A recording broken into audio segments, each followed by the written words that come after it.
कुर्सी जो जाएगी, डिप्टी सीएम की कुर्सी जो जाएगी मुकेश सहनी के लिए, ये वार्ता बहुत दिन पहले ही हो चुकी थी। क्या कांग्रेस मान गई है ये बात? भाई सारे लोगों की सहमति से ही हुआ था ऐसा। और रही बात बीच में थोड़ी सी खींचतान सीटों को लेकर के होते रहता है, तो निश्चित तौर पर हम अभी भी मजबूत स्थिति में हैं। और आने वाले समय में मैं बता दूं मैम कि आने वाले समय में सारी स्थिति को ठीक कर लिया जाएगा। और आपने देखा कि सिंबल हमारे सिंबल आपके हैं, लेकिन महागठबंधन बिहार का प्रेस वार्ता में सिर्फ तेजस्वी यादव है, राहुल गांधी भी नहीं दिख रहे हैं। देखिए तो क्या कांग्रेस नहीं औपचारिक रूप से कुछ उनको देर में नहीं, ऐसा नहीं है। जो यहाँ के श्री राहुल गांधी नेता जो है हमारे सेंट्रल के हैं, निश्चित तौर पर जो है विपक्ष के नेता हैं। आप ये सब इस बात को समझ लें। हमारे बिहार में, बिहार एक स्टेट का जो चुनाव चल रहा है, इसमें माननीय प्रभारी ये बात मैं आपका मान गई, लेकिन संजय मुझे बताइए, क्या कांग्रेस को आप लोगों की तरह तेजस्वी यादव को मुख्यमंत्री का चेहरा घोषित करना चाहिए, हाँ कि ना? मेरा स्टैंड तो है कि निश्चित तौर पर जो है करना चाहिए, बिल्कुल निश्चित तौर। Pallavi, SK Saini has not convincingly answered the questions that you posed to him regarding the Congress party. What do we see happening today? Is there going to be a Congress representation? Well, the VIP, of course, has been having their own grudges against the Congress party, and Mr. Saini was making a reference to that. Their grudge is that, first of all, the Congress doesn't have too much of stake as far as the state politics goes. Then why are they muscle flexing? And what was the need for the Congress, for example, to put up candidates against the RJD, in some pockets against the CPI as well? I think the clarity is very much there from VIP. And remember, Mr. Mukesh Saini, who's a VIP chairperson, was sulking, and it was Lalu Prasad Yadav who had to reach out to him and convince him not to leave the Mahagarbandhan. So his loyalties are very clear of the VIP. It's going to be there with the RJD. So no surprises there as far as accepting Tejaswi Yadav as the face of the Mahagarbandhan. Their grudge against the Congress party is precisely this. Aap chote player ho, small player, why are you now flexing your muscles? And the second important thing is that why should the Congress party officially not accept Tejaswi Yadav as the face of the Mahagarbandhan? The press conference, which is going to begin at 11 a.m. roughly right over here, you see the 10 chairs which have been put up, and all of them are going to be filled up by the Congress leaders who are here, like Ashok Gehlot, Pawan Khera, the local leaders, VIP representatives, CPI as well. But I think all eyes will be on this particular question which will be asked of them is, are you going to accept Tejaswi Yadav, whose picture dominates this poster, as the face of the Mahagarbandhan, and will he be projected as the CM face of the Mahagarbandhan to be pitched opposite Nitish Kumar? Well, absolutely, Pallavi. Thank you so much for all of that information. We'll keep an eye on this press conference as it is going to be beginning shortly. We're getting some breaking news on the broadcast now. We're learning that Prime Minister Narendra Modi will be holding a special virtual dialogue with the youth today at 6 in the evening. On Friday, both Prime Minister Modi and Amit Shah will be doing 2 rallies each. That is the latest that's coming in from the Bharatiya Janata Party camp. 2 rallies that have been slated to take place. Both the Home Minister and the Prime Minister will be part of the 2 rallies, and meanwhile, there will be a special dialogue with the youth in the evening that the Prime Minister is going to spearhead. My colleagues Aman Sharma and Arun Dhanta are with us on the broadcast. Arun, in fact, coming to you about this dialogue with the youth that the Prime Minister is going to be a part of. More on this. Well, that's right. The campaign for Bihar polls, has intensified, and therefore we are seeing that, continuous approach towards the voter is taking place. We are seeing that high-profile visits of the leaders have already started taking place for Bihar, and in that regard, Prime Minister Modi, of course, will be starting his campaign from 24th from in Bihar. And today, of course, Griha Prime Minister Modi will be speaking to the youth of Bihar. This will be a virtual samvad. That's what we are given to understand. And he will, of course, be speaking about the developmental push which government is planning for Bihar, and what is the role youth of the state is going to play in that. So 6 p.m. is the time when this virtual samvad will take place. The preparations are being done in the state. The leaders who are responsible, they have been asked to, in fact, make the arrangements for youths to listen to this Prime Minister Modi's address. Remember, a few days back also, there was a virtual samvad which Prime Minister Modi did on similar lines with the youths of Bihar. Even in that address, he spoke about the participation and the representation of youth in making Bharat, Viksit in 2047, what role youths can play in that. And this is, of course, a very, very important voting bloc in Bihar, because we know that, people have to migrate out of Bihar for, various things. Jobs have been a huge issue there in the state. So this Samvad of Prime Minister Modi with youth is going to be very, very important. And BJP, of course, Griha, is working on this strategy that they will have to really cater to every segment of the society, whether it is women or farmers or youth. And we've seen in that regard various schemes also being inaugurated, whether it is 10,000 per month to women, in Bihar, or jobs promises for the youths, various other schemes for the farmers also in the state. So BJP, of course, is going full throttle as far as the entire campaigning is concerned. You will be seeing the likes of BJP Chief JP Nadda visiting today, going to different areas, starting his campaign from Vaishali and Yes. Shahjahanpur in Bihar, and also Amit Shah you will be seeing later on 24th campaigning there. And Prime Minister Modi also, of course, on the same day will be addressing two rallies there in Bihar. Right. Arun, do stay on with us. In fact, you spoke about the strategy of the Bharatiya Janata Party. Let's, in fact, give more details to our viewers regarding the same. We are learning that the BJP is deploying a boot-to-boot strategy to retain a crucial voter segment, that is migrant workers returning home for Chhath Puja. The party has instructed its local cadres to go door-to-door within the next 48 hours after Chhath to ensure that these voters stay back to cast their ballots. And that's an important update, that the BJP is keenly, in fact, looking at these migrants who are returning home for Chhath. They want to ensure that they cast their vote first, and only then do they return to their places where they go ahead and work. Arun, this is a crucial update. The fact that BJP is keenly eyeing on these people, because there are a lot of migrant workers who have moved out of Bihar in search of jobs. They will, of course, return for the biggest festival that the state sees in the name of Chhath Puja.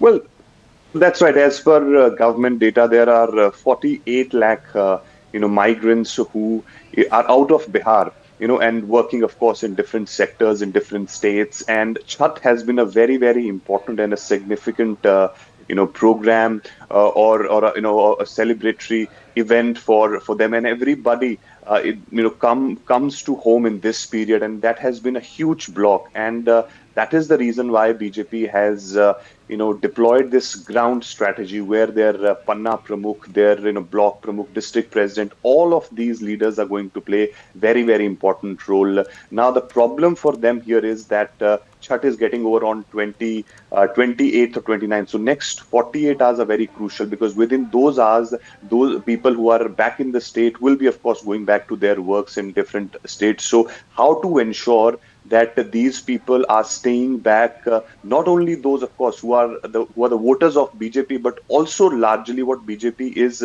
doing right now, that they have given strict instructions to their district presidents. And then, of course, it will be trickling down to the block level and the Panna Pramukh level, where they will be, of course, visiting door to door these people, meeting the families of them and giving them all the assistance if need be. Later on, after cancelling their program, logistic arrangements can be made for them from the BJP side post 6th, or once they cast their votes. So all these programs are being done by BJP, and that's why we are seeing that this massive strategy involving every worker of BJP is being really deployed on the ground. Right, Arun, thank you so much for all of that information. With that, we are shifting our focus. Prime Minister Narendra Modi will be attending the 47th ASEAN Summit virtually instead of travelling to Kuala Lumpur.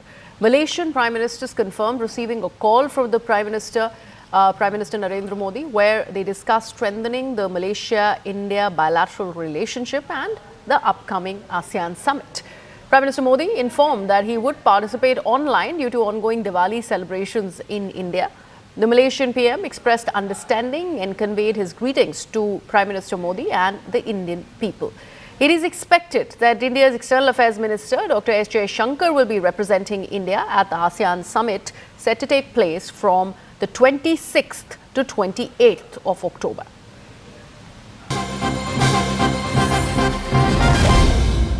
We also also now learning that Prime Minister Modi will be issuing a statement during his virtual attendance for the ASEAN summit, which will be bilateral and other format meetings that will be done with Dr. S. Shankar. As far as the ASEAN summit is concerned, the official response from the Indian government, however, is awaited. My colleague Siddhant Mishra is with us for more on this. Yes, Siddhant. Well, that's right, Greha. So far, we know that Prime Minister Modi will not be going to Kuala Lumpur to attend 47th ASEAN Summit. In fact, he could join virtually and give remarks at a plenary session. This is what we've been told. EMS Jaishankar could represent India at the summit. Now, we are still awaiting response from the Indian government. Also, the official confirmation, official word is coming from the Prime Minister of Malaysia, Mr. Anwar Ibrahim, who made a post on Facebook and X, and perhaps he confirmed that Prime Minister Modi spoke to him yesterday evening, and in fact, Prime Minister Modi extended support for the 47th ASEAN Summit, and Prime Minister Modi also conveyed to Prime Minister Anwar Ibrahim that he will not be able to travel. Rather, he will be connecting virtually because of the Deepavali festivities is still going on. So the official word has come from Malaysia. We are still awaiting response from the Indian government, or rather statement from the Indian government on the cancellation of Prime Minister's visit and EMS Jaishankar to be representing India at 47th ASEAN Summit in Kuala Lumpur. Right, do stay on, Siddhant. We need your inputs on this next piece of information that we'd want to put out for our viewers, as the US has now imposed new sanctions on Russia, targeting the country's two largest oil companies, Rosneft and Lukoil. This comes a day after US President Donald Trump confirmed that a meeting with Russian President Vladimir Putin to discuss the conflict was off. In response, Putin directed readiness drills for Russia's nuclear forces. Meanwhile, oil prices jumped 3% shortly after the sanctions were announced. Now, in the latest development, Trump has also announced that India will significantly reduce its Russian oil imports by the end of this year, dropping from nearly 40% to almost zero. These are tremendous sanctions. These are very big. Those are against their two big oil companies, and we hope that they won't be on for long. We hope that the war will be settled. I just felt it was time. We've waited a long time. I thought that we'd go long before the Middle East. And Mark, as you know, we did the Middle East plus 7. So we did 7 different wars from Pakistan and India to so many. Azerbaijan, Armenia, which they said was impossible to do. All these wars I did, and the one that we have left, we have one left. It'll be 9. We have one left, and I think we'll get that done too. I think we're on our way to getting it done. India, as you know, has told me they are stop. You know, it's a process. You can't just stop it. But by the end of the year, they'll be down to almost nothing. That's a big thing. That was almost 40% of the oil. India, they've been great. Spoke to Prime Minister Modi yesterday. They've been absolutely great. So there are two things here. Of course, the souring of relationship between US and Russia is one thing that is dominating the headlines. The other one continues as the assertion by the US president on India stopping most of the Russian oil import doesn't stop. India's stance so far has been evidently clear that it is consumer driven. However, the US president continues to say what he's saying. Well, that's right, Greha. In fact, there has been 2 statements coming from the Indian government in last 2 months. In fact, Indian government time and again made its position very clear during the bilateral engagements, and also by issuing statement that Indian policy of procuring crude or energy depends on the supply continuity and cost effectiveness. And perhaps this has been India's standard policy. Having said that, the other day when Ministry of External Affairs came up with this statement, perhaps that statement also did find a mention that how India is keen to deepen its energy cooperation with the United States. So if you know, and in fact the discussions are going on, and India is still buys energy from the United States. So that was also highlighted in India's statement. As far as Russian crude is concerned, Greha, then definitely there is a fall in Russian crude buying by 14%, but it has nothing to do with the with what America is saying or the Western world are trying to put pressure on India. It has again to do with the market factors. So President Trump one day says that India has stopped buying oil. The other day he says that he wants India to stop buying oil. He also said that Prime Minister Modi told him that India will stop buying Russian oil, etc., etc. So he still continues with his rant and is not perhaps ready to understand India's position.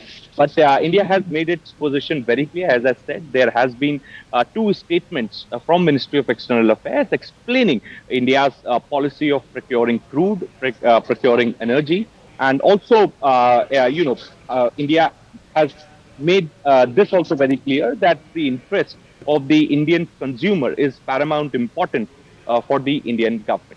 Right, Siddhant, do stay on with us. Let's get another piece of breaking news for our viewers. Now we are learning that India has invited Prime Minister of Canada, Mark Carney, to New Delhi for talks with Prime Minister Narendra Modi early in the new year that could open the door to a comprehensive economic and free trade partnership. An important development there. Siddhant continues to be with us. Siddhant? Well, that's right. Now we're getting to know. In fact, these are the reports on the basis of which we are doing this story, where India invites Prime Minister Mark Carney to New Delhi as relations warm and talk turn to free trade pact. In fact, early in the new year, that could open the door to a comprehensive economic free trade partnership. In fact, India's new High Commissioner, Dinesh Patnaik, told this to the Globe and Mail that there is a sincere effort on the part of both leaders to repair fractured diplomatic relations and focus on trade and investment opportunities amid tariff war with the United States. So definitely, Greha, both countries are resetting ties. In fact, Foreign Minister Anita Anand was in India. She held talks with EM S. Jaishankar, and perhaps there was a joint statement also which was released by both the countries, talking about resetting ties. Reopening the old mechanisms and dialogue for high-level engagements. In fact, there was the mention of deepening energy cooperation and diversification of trade. So definitely, both sides are very keen to take the momentum forward, and perhaps now we're getting to know. In fact, this is what Canadian media is reporting, that India has extended invite to Prime Minister Mark Carney to visit New Delhi. Right, Siddhant, thank you so much for all of that information. And on that note, we go into a very short break here on CNN News 18.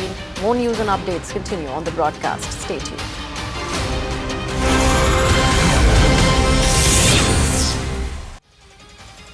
Icons inspire, but the invincible define an era.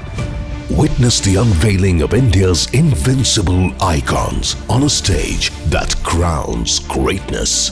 CNN News 18 India of the Year 2025, coming soon.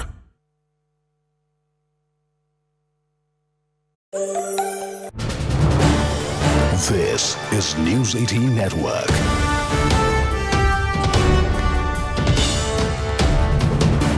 India's largest news network. We have breaking news coming in that the Malaysian Prime Minister has confirmed PM Modi will attend ASEAN Summit online. Prime Minister of Malaysia has confirmed receiving a phone call last night from his Indian counterpart, Prime Minister Narendra Modi, to discuss efforts to elevate Malaysia-India relations to a more strategic and comprehensive level. We have CNN News 18 Siddhant Mishra joining us live. Siddhant, what do you think were the strategic or diplomatic factors that influenced into the decision that Prime Minister Modi will not be attending the summit physically, but he'll be doing so online? And I think his deputy, the Foreign Minister, S. Jaishankar, is visiting the summit physically, right? Well, that's right. Look, we are still awaiting official response statement from the Indian government. All we know is that from after speaking to people in the government, and in fact many news agencies are also reporting this, that Prime Minister Modi will skip this year's ASEAN and East Asia summit in Malaysia. In fact, EM S. Jaishankar will be representing India. Now we have this message on social media platform from Prime Minister of Malaysia, Anwar Ibrahim. In fact, he has written a long post about Prime Minister, his conversation with Prime Minister Modi. And Mr. Anwar Ibrahim writes that last night he received a phone call from Prime Minister Narendra Modi to discuss efforts to strengthen the Malaysia-India bilateral relationship to a more strategic and comprehensive level. In fact, Mr. Anwar Ibrahim also writes that India remains as Malaysia's important partners in the field of trade and investment. He also writes that both sides are in touch as far as hosting of 47th ASEAN Summit in Kuala Lumpur is concerned. And in fact, if I go by the version of Mr. Anwar Ibrahim, then he writes, and I quote him, that he informed that he would attend online since the Deepavali festival was still being celebrated in India at that time, unquote. So this is the translated version of Anwar Ibrahim's post on both Facebook and on Instagram. And as I said, that we are still awaiting for official response or a statement from the Indian government. Right. So, Siddharth, how do you think might the lack of Modi-Trump meeting at the ASEAN will affect coordination between India and US, if at all, on regional security and economic initiatives in the Indo-Pacific region, especially after Trump made all those claims about India's Russian oil purchase? Well, look, as far as India-US relationship is concerned, perhaps, there has always been a high-level engagement taking place between the two countries. Welcome back. We're now getting some more breaking news. Following a series of incidents involving contaminated cough syrups, India's apex health regulatory body has now launched a digital monitoring system to oversee the production, movement and quality of high-risk ingredients used in making these formulations. My colleague Himani Chandana with more details. Himani, we have been discussing about how toxic these cough syrups that are given to children are becoming, and now this regulation really is a step in the right direction. But how do they go forward with this? The fact that they are talking about a digital monitoring, what does this exactly mean? This is very easy, Greha. This particular website, this portal that government had created earlier is now used to give the manufacturing licenses or renew manufacturing licenses. Generally, drug makers put their request on this particular website for their manufacturing license renewal request or the new license request. So this website otherwise is very easy to use, and they are already familiar with this particular system. Now they have made another segment live on this particular website where the drug makers who are into the cough syrup making business will enter more details about the making of the cough syrup, which will give government the entire details about the raw materials. The website asks for details for the batch number, certificate of analysis, content of that particular product, and the details of the buyer of that particular product.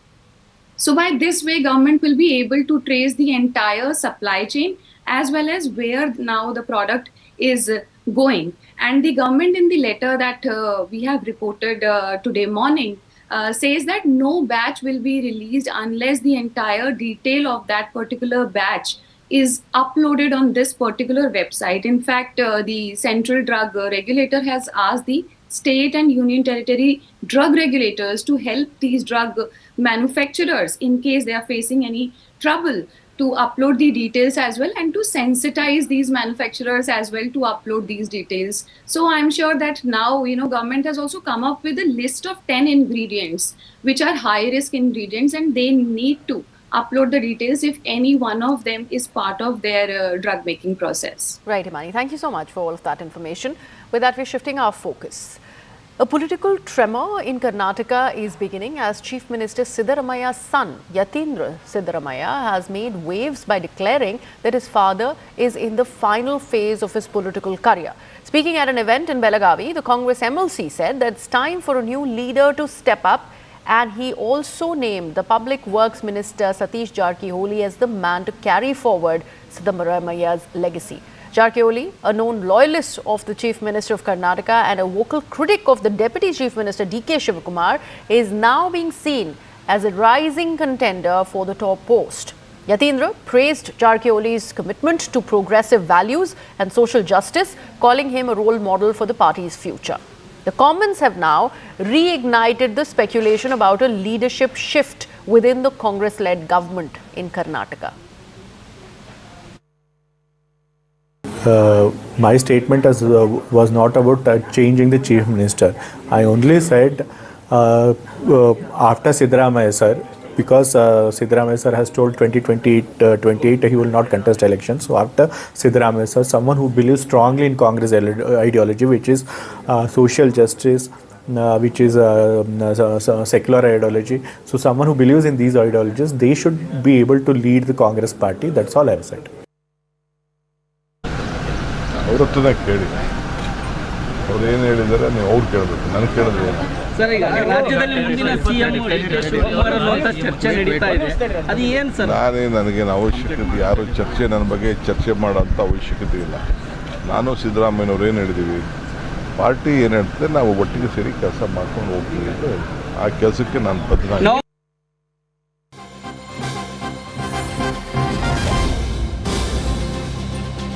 Now, after making these statements, Yatindra Siddaramaiah is now issuing a clarification. He's gone on to claim that his statement was not about changing the Chief Minister entirely. We just played out that reaction for our viewers. Yatindra really mentioning that his statement has been taken out of context. It was not about changing the Chief Minister of Karnataka. He was just talking about how this is an important phase in his father Siddaramaiah's career. But whatever has been said, it's already sparked this political debate in Karnataka. The conjectures are rife about a change in leadership. There is a name that was floated by Yatindra, that was of Satish Jarkioli, as opposed to DK Shivakumar. Remember, DK Shivakumar and Satish Jarkioli are they don't see eye to eye. Satish Jarkioli, in fact, is a very vocal critic of DK Shivakumar.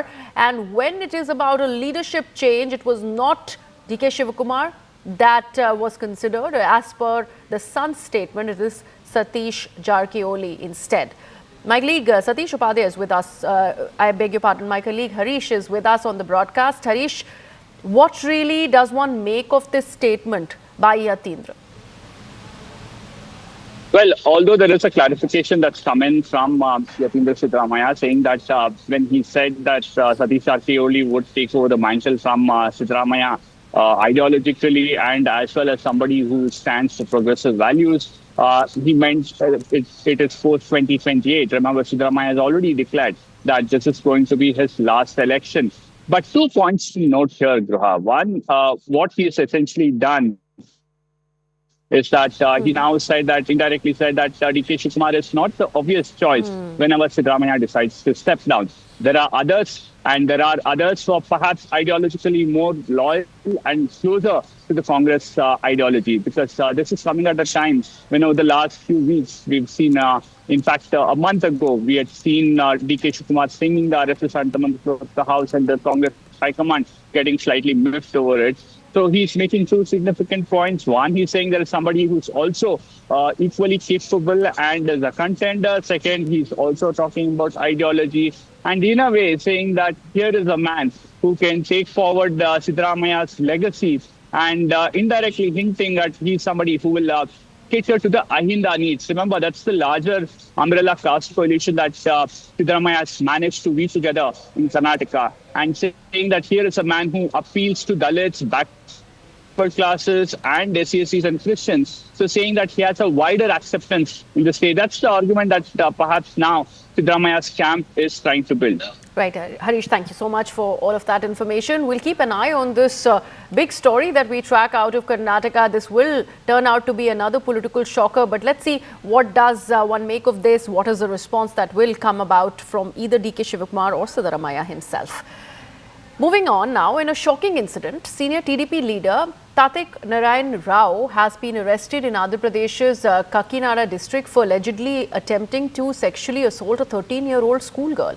Rao reportedly pretended to be her grandfather and persuaded her to leave the school premises. The Andhra Pradesh Education Minister Nara Lokesh has expressed deep shock and outrage over the alleged attempt to sexually assault a girl who is a school student. He has ordered stern action against the perpetrator, counselling for the victim as well, and enhanced security in Gurukul schools and hostels. Meanwhile, the Andhra Pradesh Women's Commission has taken suo motu cognizance of this case, underscoring its commitment to ensuring justice for the victim. Orders have also been issued to the Child Welfare Committee to provide immediate protection, medical assistance and legal aid to the victim.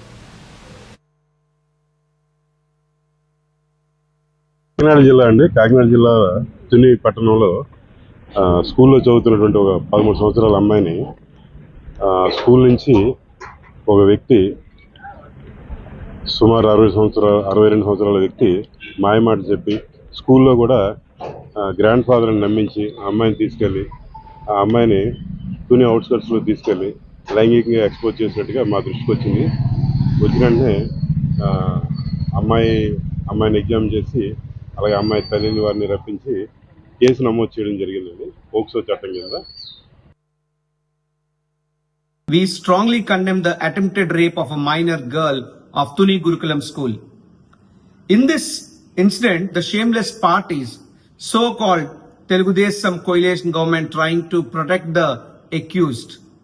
It's disgraceful that those who are in power trying to put pressure on policemen to protect and shield accused instead of protecting a minor victim girl. Ever since this coalition came into power, so-called TDP leaders turned into predators, spreading fear and insecurity among women and girls community across Andhra Pradesh. Totally, they completely failed in women's security and safety.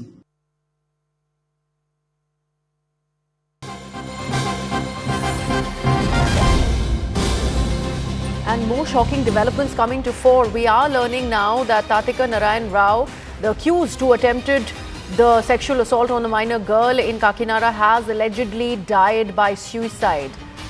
That's the update that we are bringing for our viewers. My colleague Aneri Shah will throw more light on this development. Aneri, is this true? Well, yes, what we are learning from our sources, and now the police officials have also confirmed that the rape accused Narayan Rao in Kakinada in Andhra Pradesh has allegedly committed suicide while he was being produced before the magistrate last night, and that is on Wednesday night after he was arrested yesterday morning by the police officials based on the complaint that was given by the victim girl and her mother. And now what we are learning is that while he was being escorted to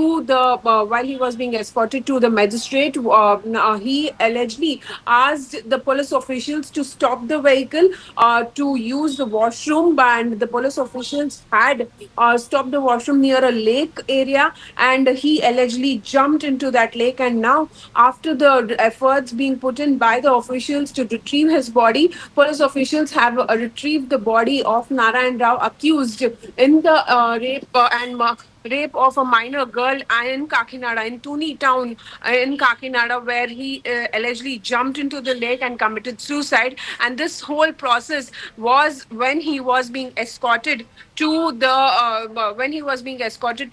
magistrate, and as he was being produced before the magistrate, but then he asked the officials to stop the vehicle, and the police officials stopped the jeep he tried to jump, and he jumped into the lake, and now the police officials have retrieved the body of Narayan Rao. Right, and any word from the Education Minister Nara Lokesh or the Women's Commission, the fact that they had decided to take suo motu cognizance of the sexual assault case?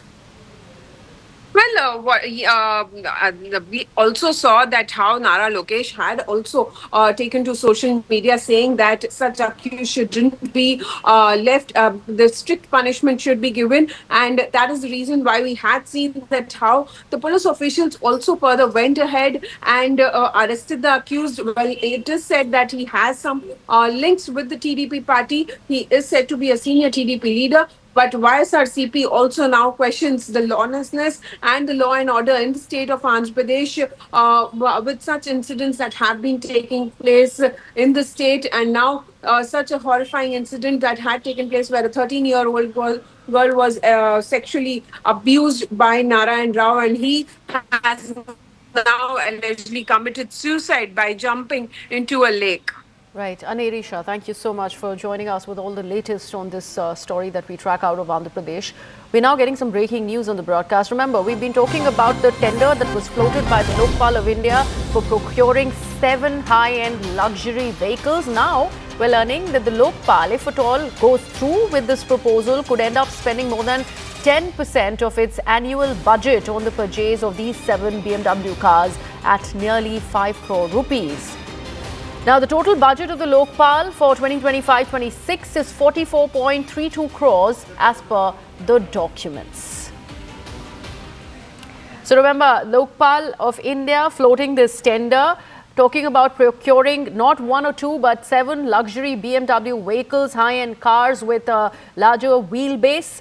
All of this with proper specifications, and that had in fact generated a lot of chatter online when we broke the story. And now we are getting further details that if at all the Lokpal really does go ahead with this purchase, it will end up spending 10% of its annual budget on the purchase of these vehicles. My colleague Aman Sharma, who broke the story, is with us on the broadcast. He's joining us live from the CNN News 18 newsroom.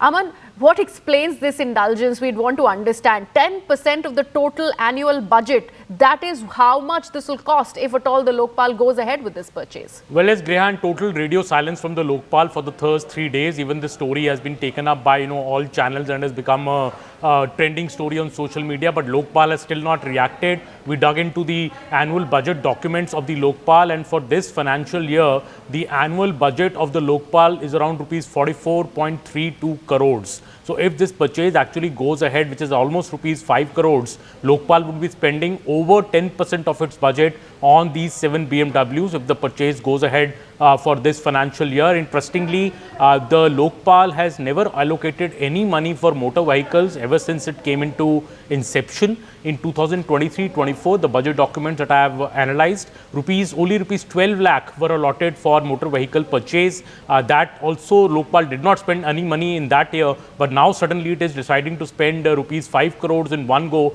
on the 7 BMWs, raising a lot of question marks on whether over 10% of your annual budget should be spent just on the purchase of motor vehicles. And we've had leading voices like Priyanka Chaturvedi of the Shiv Sena UBT, or even Kiran Bedi, former IPS officer and one of the proponents of the Jan Lokpal, completely slamming the Lokpal body for the extravagant purchase. Kiran Bedi, in fact, going ahead and saying that the Lokpal should itself come out and say that will not go ahead with this purchase and rather opt for some local Swadeshi, maybe electric cars.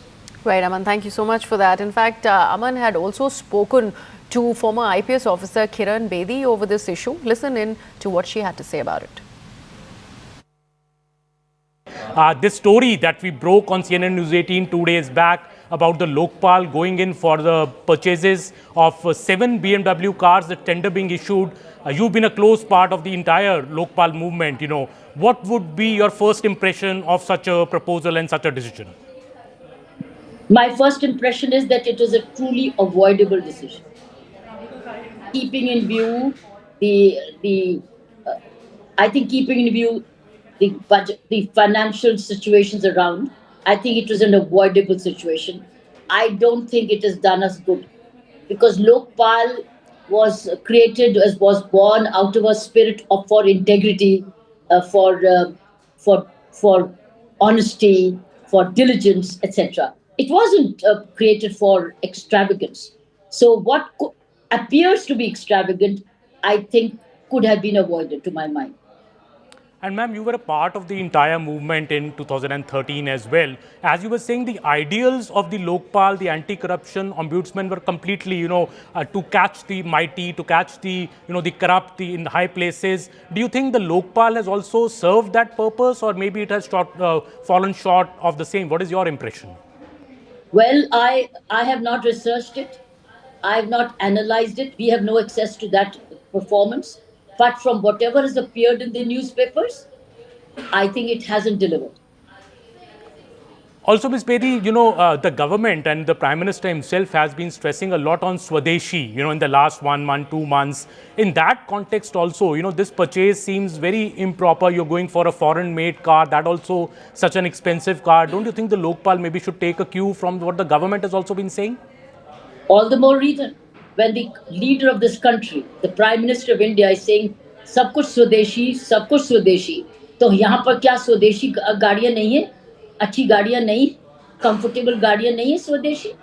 और अब तो तरीका होना चाहिए कि electric car करें. अगर स्वदेशी भी है तो इलेक्ट्रिक ले लीजिए, उससे भी बचत होगी. So I think it's gone even against what the spirit is being conveyed. Everything Indian, Swadeshi, Bharatiya ko. So why should we not have gone in for a...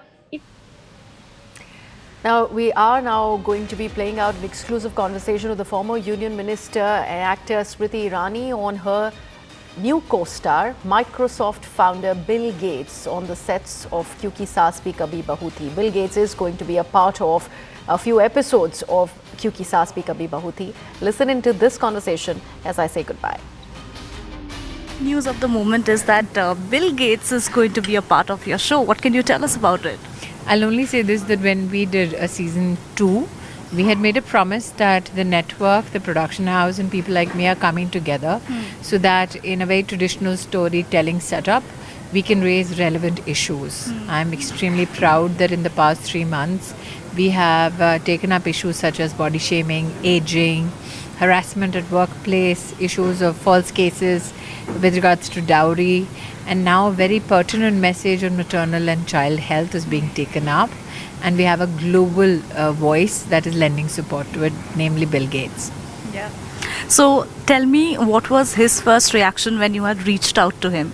I've had the pleasure of working with him and the foundation for years now, and I've seen that as advocates of maternal and child health, in my association with the foundation and with Mr. Gates, there has been an emphasis on the traditional methods of good nutrition, of supporting the dietary needs of women and children in our conversations thus far.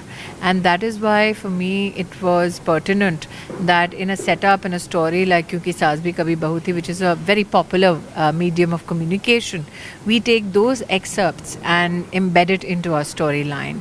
That good nutrition need not be fanciful, that our traditional ways of providing nourishment for women and children are tested and safe and affordable methods, and these are methods that can be made available in every family, from a good and healthy and nutritious khichdi to drumstick soup. So that has been the kind of association that I've had with Mr. Gates.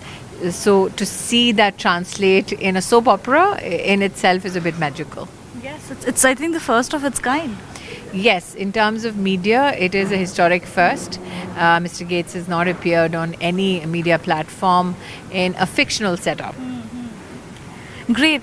So, is he going to be on set? Are you going to, he's going to feature virtually? What's it going to be like? I think that the network and the production house are well equipped to respond to that. But I'm sure that you would be extremely amazed and delighted to see the communication Bill brings forth on this special episode. Absolutely, we're definitely looking forward to that. Now that you are this is your big comeback, in a way. Tell me something, have you been getting more offers now? I was very, very particular that given the fact that I oscillate between my political commitments, my commitments in civil society with organizations and my work in the media, I will be very, very partially be available. So I think the entire industry knows that I'm currently focused only on Kyunki Saas Bhi Kabhi Bahu Thi.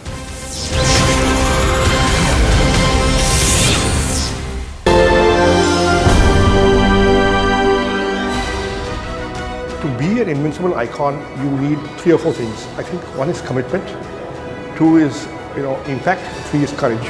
The nominees this year, some of them were not a surprise, but many of them were a surprise, and I learnt a lot. It is an honor from your side, where the story is rather larger when we see their specific fields at the entry points. Who has worked selflessly and tirelessly in national interest, I think would be an invincible icon.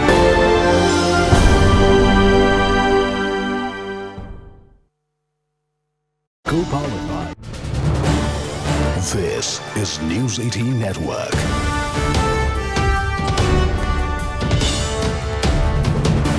India's largest news network.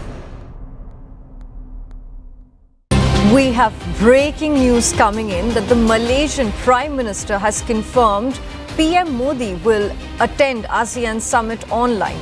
Prime Minister of Malaysia has confirmed receiving a phone call last night from his Indian counterpart, Prime Minister Narendra Modi, to discuss efforts to elevate Malaysia-India relations to a more strategic and comprehensive level.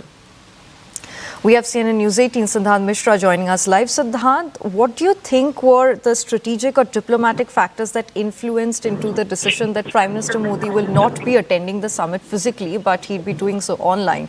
And I think his deputy, the Foreign Minister, S. Jaishankar, is visiting the summit physically, right?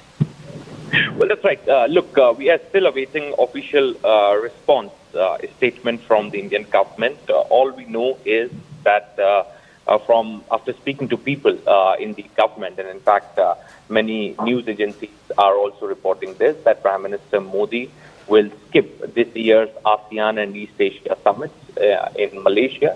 In fact, EM S. Jaishankar will be representing India. Now we have this message on social media platform from Prime Minister of Malaysia, Anwar Ibrahim. In fact, he has written a long post about Prime Minister, his conversation with Prime Minister Modi, and Mr.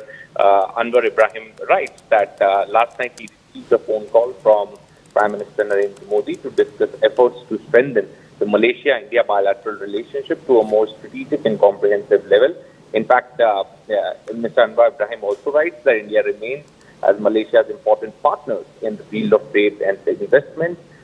He also writes that both sides are in touch as far as hosting of 47th ASEAN Summit in Kuala Lumpur is concerned. And in fact, if I go by the version of Mr. Anwar Ibrahim, then he writes, and I quote him, that he informed that he would attend online since the Deepavali festival was still being celebrated in India at that time, unquote. So this is the translated version of Anwar Ibrahim's post on both Facebook and on Instagram.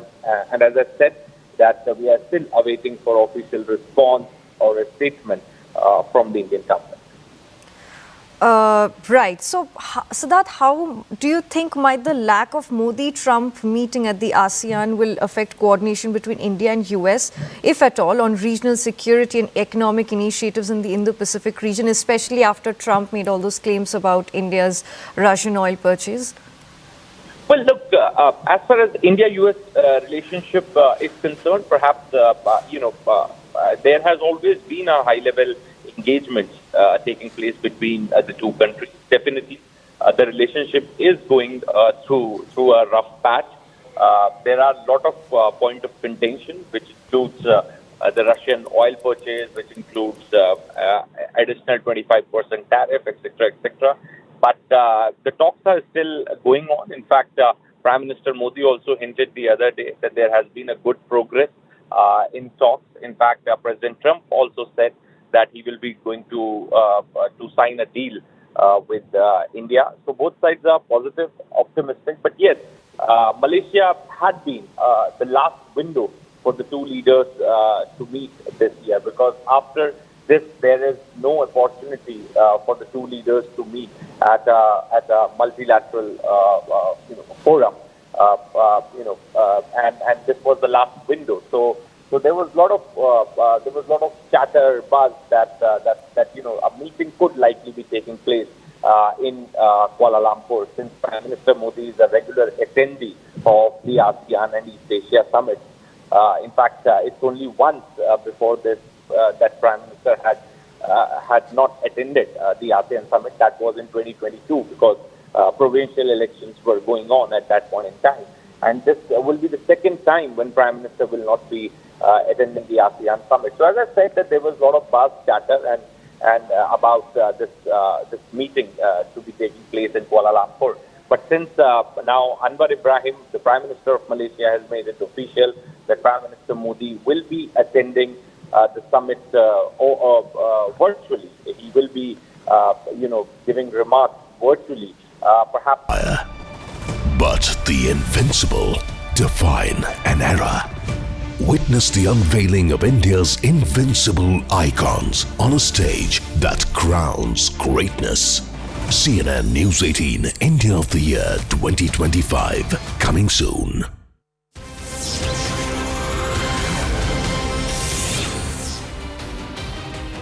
Good morning and a very warm welcome. Thanks for tuning into CNN News 18. I'm Kritsween Valia and here are the top headlines we're bringing to you at 10 a.m. today. Amid tussle over seat sharing in friendly fights, Mahagathbandhan joint press conference scheduled for Patna today. While Rahul Gandhi is missing in action, poster at a press conference venue is hinting now at Tejasvi Yadav as the CM face of the alliance.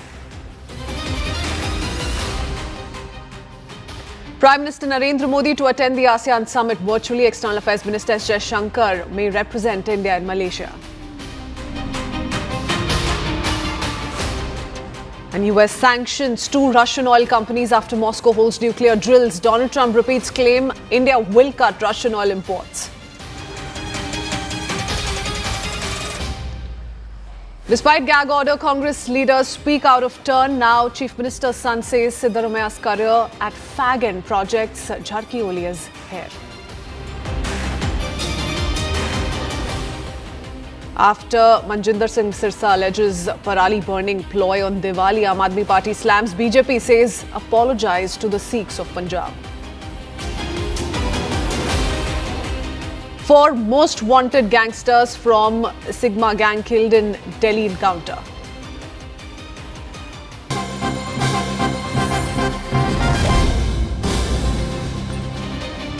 We start with breaking news coming in straight from Adelaide in Australia. Big setback for India as far as India versus Australia ODI is concerned. Virat Kohli is out for a duck. 2 ducks in a row now for the star batter. Earlier, Shubman Gill was also dismissed in what's turning out to be a dismal start for Team India. India now off to a shaky start. The score stands at a little over 23 for 2. 2 wickets down already in the ODI against Australia. And this is ODI 2 going across to Vineet Ramakrishnan. 4 more. Vineet, there was so much expectation from Virat Kohli and Rohit Sharma with their return to Australia. The first ODI, of course, didn't go as per what was anticipated. And the story seems to be, at least at the beginning of the second in Adelaide, repeating itself in a way. Tell us a little bit about what you think of the men in blue and the current form at display.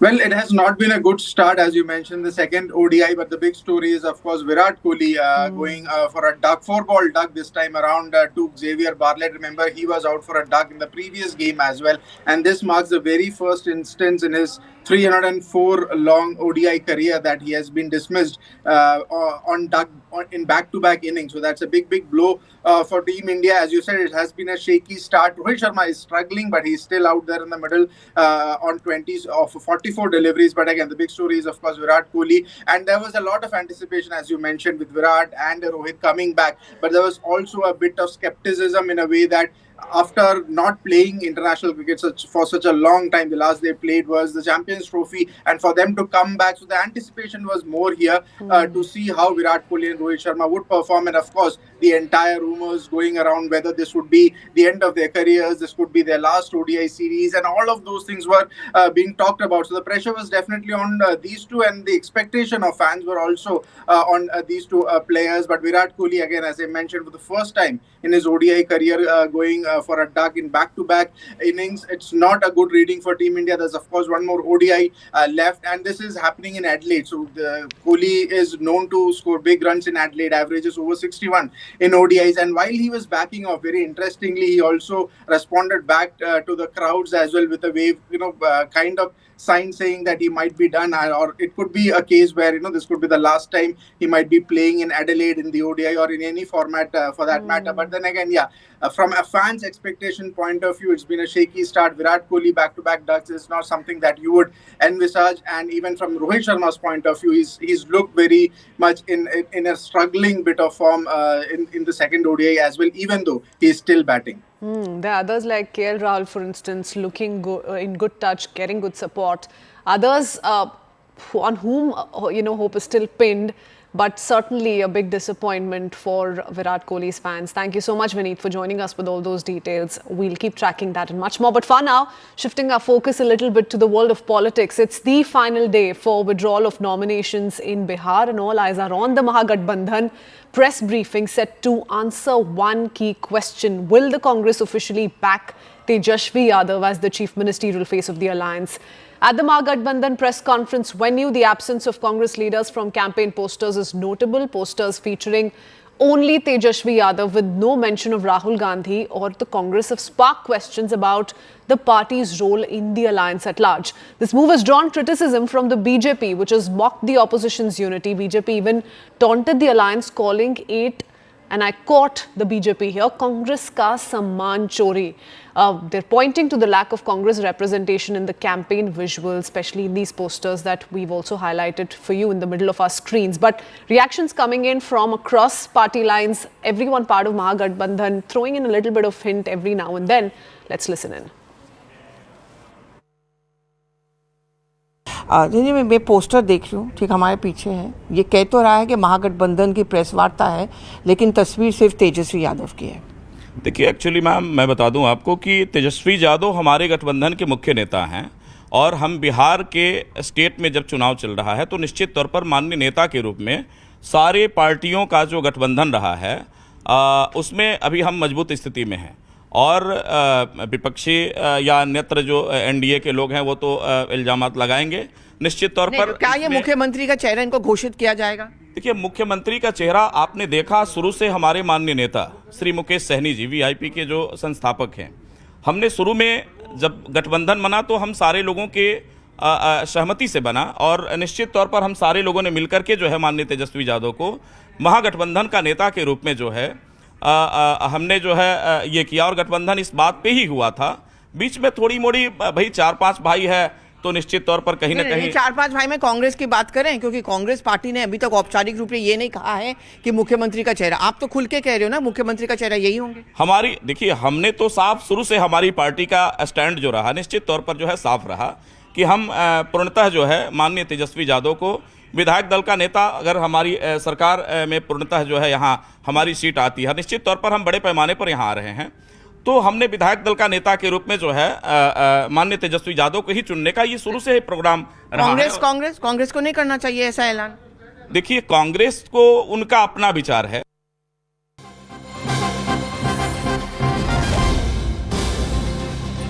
And in our breaking news response and a major political development, CPM leader Dipankar Bhattacharya has announced that Tejashwi Yadav will be the chief ministerial face of the Mahagathbandhan. Speaking exclusively to CNN News 18, he said that the alliance has been united from the very beginning and that there was never any doubt over Tejashwi's leadership. Listen in.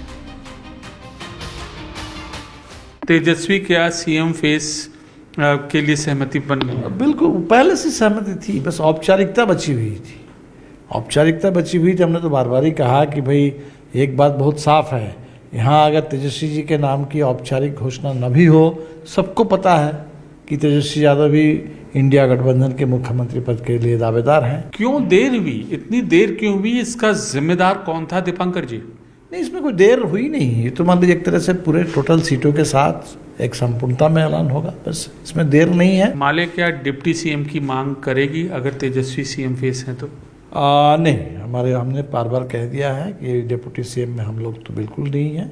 अब deputy CM आजकल परिपाटी है, UP में भी है, बिहार में भी थे, तो निश्चित तौर पर हो सकता है इंडिया गठबंधन की सरकार में भी डिप्टी सीएम का भी प्रावधान होगा, लेकिन हम लोगों के लिए डिप्टी सीएम कोई महत्वपूर्ण बात नहीं है।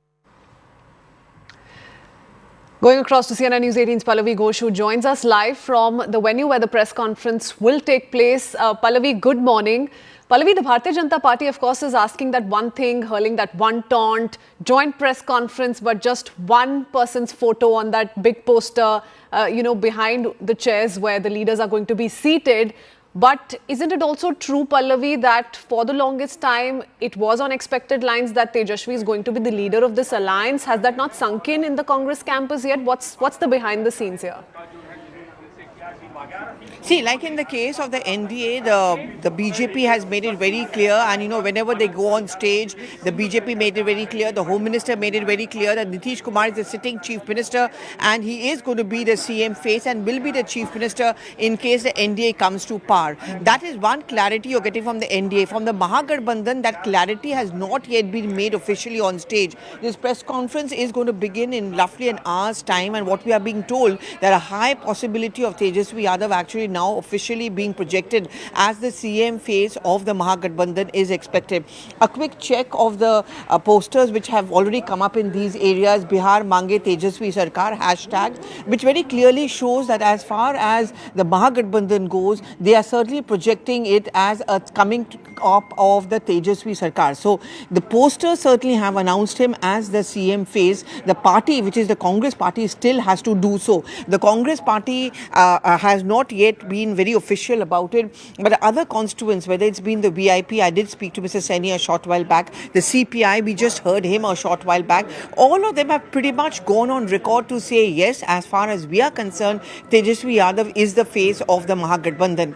But considering the fact that this alliance is largely about the RJD plus the Congress party, the missing picture of say a Rahul Gandhi or any state Congress leader is very, very surprising, I would say, and I would also say it's very, very significant, because normally whenever you come out with these coalition kinds of joint press conferences, all the constituents, or at least the main ones, are projected on the hoarding. I think this also tells a story of the kind of sense of discontent, mayhem in the Mahagathbandhan, and the fact that many of them are miffed with the way the Congress party is carrying on the coalition politics, whether it's the RJD, whether it is the VIP party for that matter. Okay, correct, yes. Because the left, the VIP, like you rightly pointed out, and you've been getting us some of those exclusive reactions, have spoken of how Tejasvi, since the very beginning, has been the leader of the alliance, and so there should be no doubt on who's going to be the CM face of the Mahagathbandhan if it were to be chosen by the people of Bihar tomorrow. But Pallavi, the larger question here, like you're also rightly pointing out, I think is giving the Congress its due. So it's basically lack of a Congress representation in its entirety at this press conference, which is a joint press conference of the Mahagathbandhan. That seems to have overtaken as the larger issue than who is going to be the CM face, isn't it? Oh yes, see, there are lots of problems here. We've already put out the list of those seats, like 11 of those seats where you're fighting when you're finding the constituents of the Mahagathbandhan pitted opposite each other. For example, in many places is RJD and the Congress fielding their own candidates. In some places is the CPI and the Congress. So just to break down, there are two main problem areas. One, it leaves the cadre confused. The same cadre of the RJD and the Congress who are now being told that you have to join hands and fight along with each other to take on the BJP, or in some places are being told to fight against each other as also against the BJP. So it does get confusing for the cadre.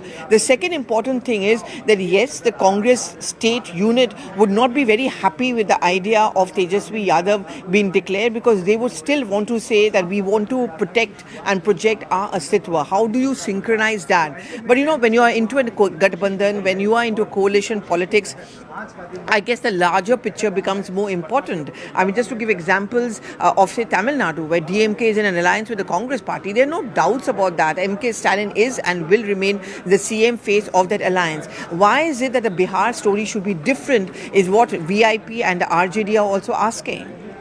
Okay, stay on with us, Pallavi. You're sharing more news with us, so let's quickly break down details. Inside Scoop that is being shared by Pallavi Ghosh. Mahagathbandhan is all set to announce, we're learning, Tejasvi Yadav as the CM face of the alliance. So that could be one of the big announcements that comes from this joint press conference. Pallavi continues to stay on with us. Pallavi, what are the plans there? And also tell us a little bit about the Congress consensus here. So far, we've heard from other stakeholders of the Mahagathbandhan. They've accepted to, admitted to, acknowledge Tejaswi's role in the alliance and what he's going to be assuming, how he's going to be taking charge of the alliance going forward. But what about the Congress leaders? What are they saying?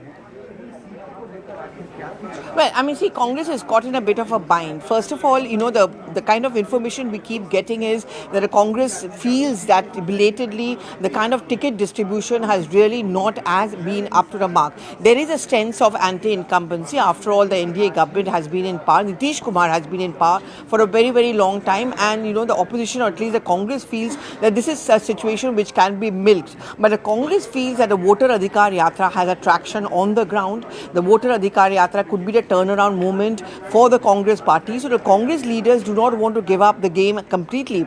You know, they began with contesting on only 50 seats. It's inched up to 61 seats, much to the anger, or I would say, of RJD and the VIP. Because the earlier deal which was kind of accepted was that the Congress will not contest on more than 50 seats. But that deal seems to have been treated by the Congress, where it's now contesting on 60, 61 seats. And not just that, as we just pointed out, Christine, in many areas you're finding a Congress putting up its candidate against the RJD as well. Now, Congress on its own, even the fact that the organization is extremely weak over here, any experiments with governance has met with a lot of failure over here. Still, the Congress feels that we should not be always subservient to an ally partner. They face a similar kind of a situation vis-a-vis Arvind Kejriwal, vis-a-vis Mamata Banerjee, and you know, now they feel the same with the RJD. So they feel that there are pockets in which the Congress party can actually weave the magic, to use their work, which is why there's a resistance from them to announce Tejaswi Yadav officially as the CM face, and also to concede some of the territories. It'll be interesting to see, and that's the sense we get, because this is what was conveyed by Lalu Prasad Yadav to the top Congress leaders, and conveyed to Delhi also, that it's high time that at this press conference somewhere you make it clear that Tejaswi Yadav should be made the CM face. Whether that is going to happen, we'll have to wait to see for that. But clearly the RJD pressure on the Congress party to make this kind of an announcement is certainly mounting. Many thanks, Pallavi, for joining us with all those details. Well, you're sending us reactions from across the political spectrum in Bihar. The Mahagathbandhan, of course, throwing in signals, at least the left, parties like VIP hinting at Tejaswi leading the alliance and ruling out that there is any ambiguity when it comes to the CM face of the alliance. The Bharatiya Janata Party, of course, using that as an opportunity to hit out at the Mahagathbandhan and call out what they say is lack of unity going into elections. Let's listen into those reactions as well. What about Nitish Kumar? There's complete clarity. Nitish Kumar is the CM face of the NDA.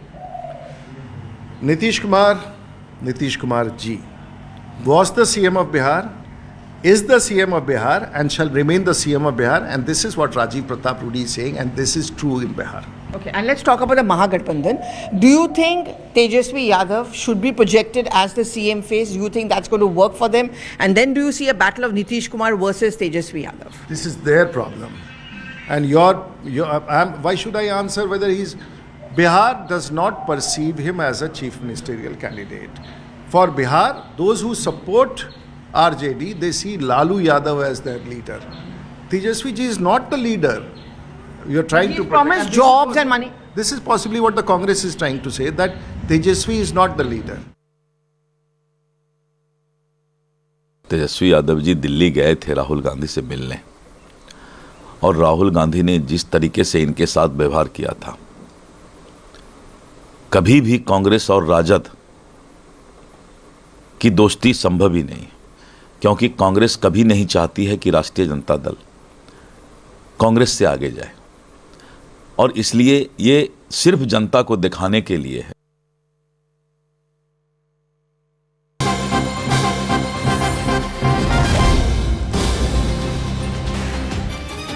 And getting in more breaking news, 4 of Bihar's most wanted gangsters were killed in an encounter in Delhi's Rohini. The operation was a joint effort by Delhi Police Crime Branch and Bihar Police. And speaking exclusively to CNN News 18, Bihar DGP Vinay Kumar said an AK-47 and several deadly weapons have been recovered, and the gang had carried out crimes in Bihar, in Nepal, and used to hide in Nepal. after some of these notorious incidents. Listen in.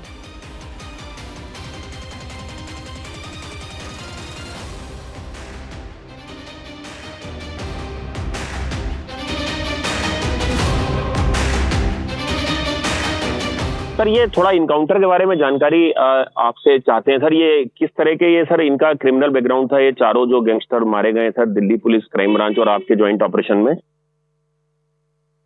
ये रंजन पाठक 7-8 साल से active था जी, और दर्जनों कांडों में इसका involvement आया था जी। हाल के महीनों में ये 5 से 6 सेंसेशनल मर्डर्स किया था सीतामढ़ी एरिया में जी। तो सीतामढ़ी की टीम इसके पीछे लगी हुई थी, पुलिस की टीम, और उसी सिलसिले में दिल्ली में कैंप कर रही थी सीतामढ़ी पुलिस, और दिल्ली पुलिस के सहयोग से इनके गिरफ्तार करने की दिशा में कारगर कार्रवाई करने की कोशिश कर रही थी। उसी सिलसिले में ये इंटरसेप्शन करने की पुलिस कोशिश की, इन्होंने फायर किया, पुलिस को कार्रवाई की। सर ये कितने दिनों से दिल्ली में छुपे हुए थे सर चारों गैंगस्टर? देखिए ये अपराध करने के बाद कभी नेपाल में जाके छुप जाते थे, क्योंकि सीतामढ़ी जिला नेपाल की सीमा पे अवस्थित है जी, और कभी दिल्ली चले जाते थे। तो अभी 15-20 दिन पहले इन्होंने एक अपराध को अंजाम दिया था जी, में काफी वहाँ पे रिएक्शन भी था, पब्लिक रिएक्शन भी था सीतामढ़ी में। तो ये अपराध करने के बाद फिर इधर नेपाल या दिल्ली चले जाते थे, फिर वापस जब इनको लगता था कि अब इनका नेटवर्क तैयार हो गया है, इनके कोई ना कोई ये कॉन्ट्रैक्ट किलर्स हैं बेसिकली। तो सर ये बिहार में जो इलेक्शन होने वाले हैं सर, क्या उसमें भी गड़बड़ी फैलाना इनकी मंशा थी सर? कुछ तरह के इनपुट्स मिले हैं आपको? नहीं, ये डिनाई नहीं किया जा सकता है कि ये इलेक्शन के दौरान कोई आपराधिक गतिविधि को अंजाम नहीं देते, बिकॉज ये हर 15-20 दिन पे घटना करते रहे हैं हाल के महीनों में जी। Every month they have been striking at 1 or 2 places। तो डिनाई नहीं किया जा सकता है कि इलेक्शन के दौरान जो आने वाले दिन है 3-4 सप्ताह जी, उसमें भी ये कोशिश कर सकते थे। सर किस तरह के वेपन्स इनके पास से मिले हैं सर? वो तो दिल्ली पुलिस ठीक से बताएगी, लेकिन इनके पास से काफी घातक हथियार मिले हैं जी, पिस्टल्स और AK-47 भी वो तो जांच के बाद बताएगी। AK-47 भी मिलने की बात पता चली। Anand Tiwari joins us with more details. Anand, tell us about these 4 notorious gangsters, all from the Sigma gang. The DGP has given out this exclusive reaction to you, और उन्होंने ये भी कहा खास तौर पे कि रूल आउट नहीं किया जा सकता कि ये गैंगस्टर या ये गैंग चुनाव से पहले, बिहार इलेक्शन से पहले कोई साजिश रच रहे थे। देखिए बिल्कुल, सिग्मा एंड कंपनी करीबन 7-8 साल से बिहार के सीतामढ़ी में एक्टिव थी, जो बिहार के डीजीपी है उनका कहना है। और जो रंजन पाठक है, ये काफ़ी डेस्परेट गैंगस्टर था, इसके खिलाफ कई आपराधिक मामले जो हैं वो बिहार के सीतामढ़ी में दर्ज हैं।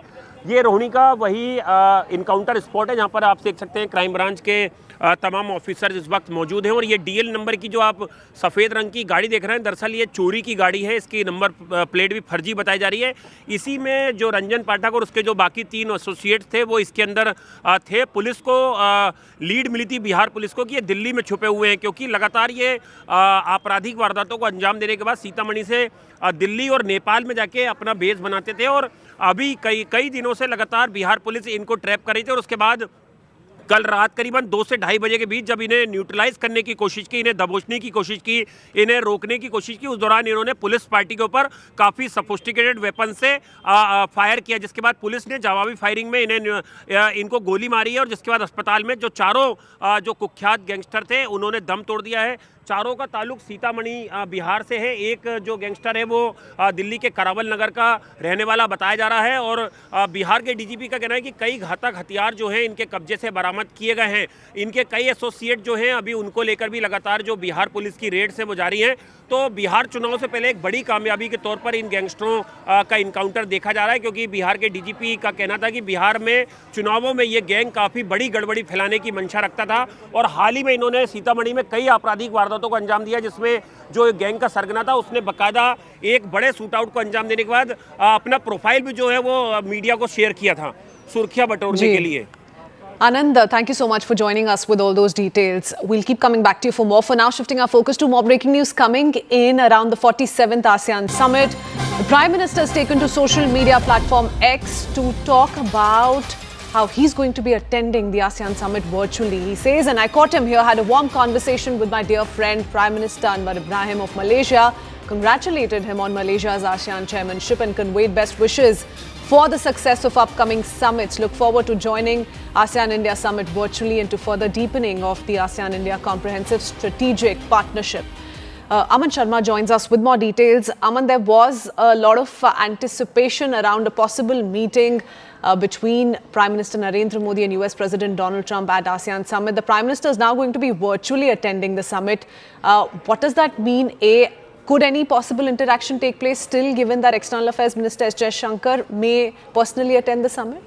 Well, Krithvi, we'll have to wait and see about that. But, Prime Minister Modi has been a regular at ASEAN summits. In the last decade, there's only been one occasion when he skipped it. And this will be only the second occasion in the last decade that the Prime Minister is not going to be present in person at the ASEAN summit. The official reason for the same, as per the Malaysian PM's tweet, is that PM Modi communicated to him that the Diwali festivities are still continuing in India, so it will be difficult for him to make this trip. Also, the Bihar elections have started, so the Prime Minister also has to campaign in the Bihar elections. In fact, his first rally is expected to be, set of rallies is tomorrow, so that seems to be the main reason why the PM is not going there. But of course, as you have been mentioning, that a meeting between Donald Trump and PM Modi is now not going to happen at the ASEAN as it was widely being anticipated earlier. In fact, PM Modi and Mr. Trump could not meet this year itself now, because the only next opportunity is the G20 summit in Johannesburg, South Africa in the third week of November. And though PM Modi will travel to the G20 summit, most probably he will travel, but Donald Trump has already said that he will not go to the G20 summit. In fact, J.D. Vance will be representing him. So this year itself, it looks very, very difficult now that a meeting between Donald Trump and PM Modi in person could happen, because there's also no clarity over the Quad summit, which is to happen in India later this year, probably in November, because there are no confirmed dates yet. And though the US and Sergio Gore, the new US ambassador to India, has been saying that Donald Trump is very eager to meet the Quad leaders and travel for the Quad summit, US has so far not confirmed any dates for Donald Trump's travel to India. So it looks very unlikely, at least that this year, there will be no personal meeting between Donald Trump and PM Modi, though both the leaders have been speaking on the phone at least on 3 occasions in the last couple of months. Many thanks, Aman, for getting us all those details. That's the latest update being shared by Prime Minister Narendra Modi on his social media X handle. Heading into a very quick break. With that, we'll be right back. Keep watching.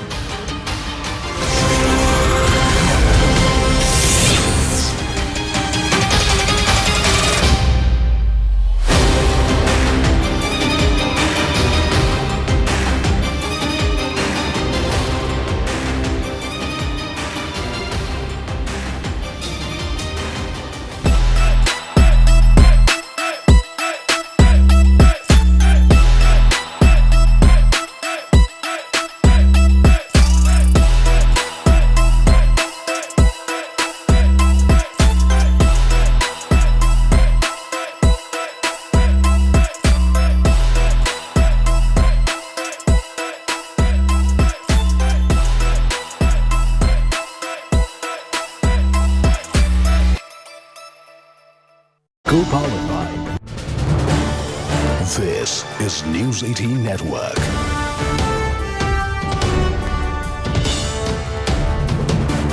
India's largest news network. We have breaking news coming in that the Malaysian Prime Minister has confirmed PM Modi will attend ASEAN Summit online. Prime Minister of Malaysia has confirmed receiving a phone call last night from his Indian counterpart, Prime Minister Narendra Modi, to discuss efforts to elevate Malaysia-India relations to a more strategic and comprehensive level. We have CNN News 18 Siddhant Mishra joining us live. Siddhant, what do you think were the strategic or diplomatic factors that influenced into the decision that Prime Minister Modi will not be attending the summit physically, but he'll be doing so online? And I think his deputy, the Foreign Minister, S. Jaishankar, is visiting the summit physically, right?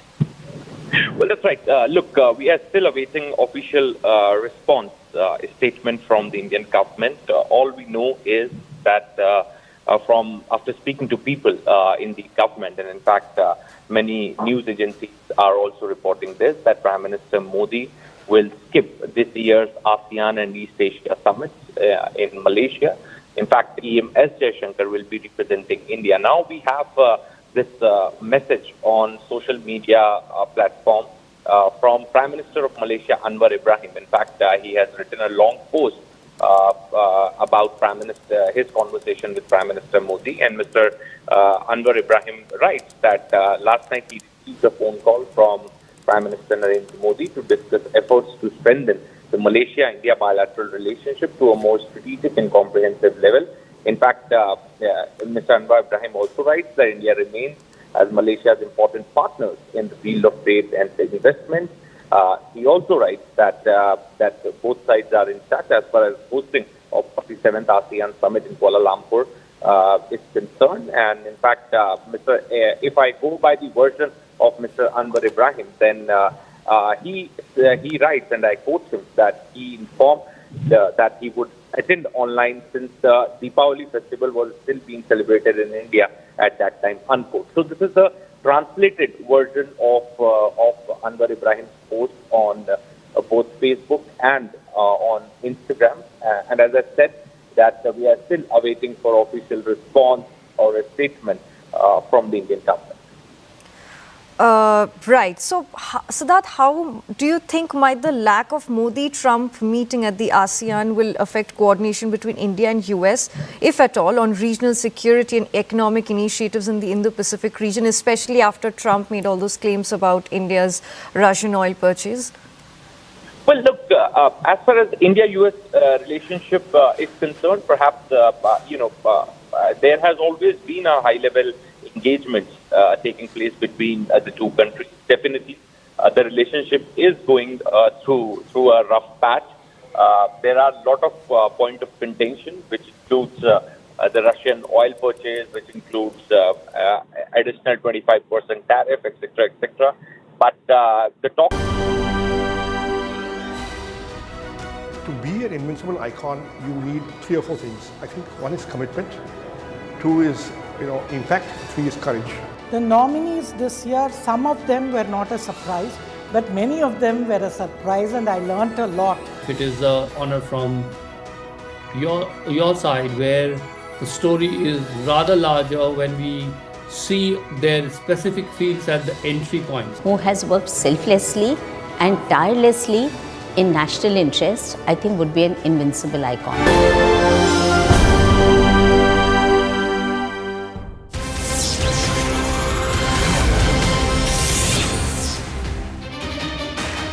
Welcome back. We return with more breaking news coming in. Acquisition Council, or DAC, the apex decision-making body of the Defence Ministry, is likely to clear several key procurement proposals for the 3 armed services today. Sources indicate that the DAC, chaired by Defence Minister Rajnath Singh, may take up critical acquisitions, including additional S-400 air defence systems for the Indian Air Force and medium-range surface-to-air missiles for both the Navy and Air Force. So those are some of the details that we're tracking here on CNN News 18. Going across to Akash Sharma for more. Akash, India planning missile purchase from Russia to boost S-400 capability. Lots more that can be expected from the meeting that's set to take place today. Give us a lowdown on all that is in the pipeline and could see a formal announcement.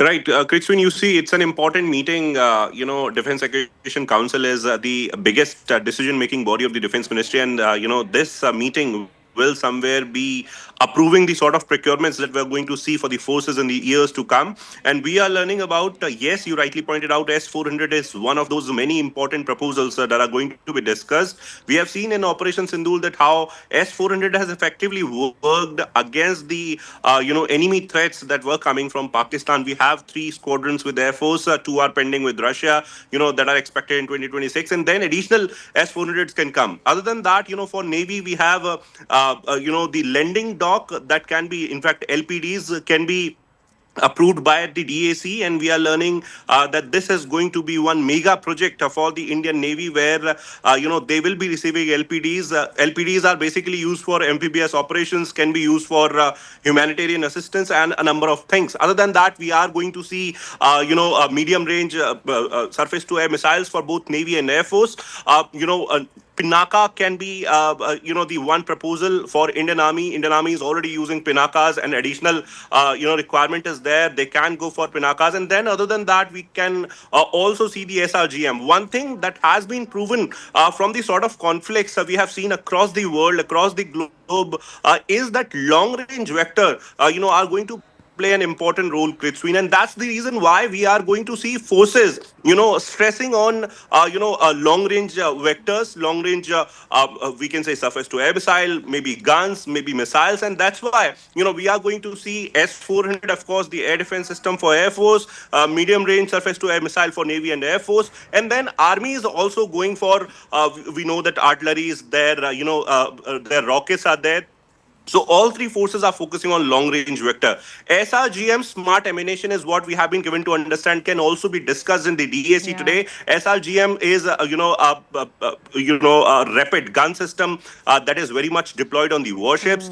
We have been given to understand that they can go for smart ammunition, where precision will somewhere be increased. We know that how Indian Navy did not, participate actively, when we say the sort of activities that were happening in the Operation Sindoor. They were very much operationally deployed, but So all of this they ammunition, did not all fire. of these weapon systems, Akash, were the ones that helped the Indian Armed Forces in Operation Sindoor, contributed to its success, and that's why perhaps the Defence Ministry taking its cue from right there. Thank you so much, Akash, for joining us with all those details. A very quick breather with that. We'll be right back.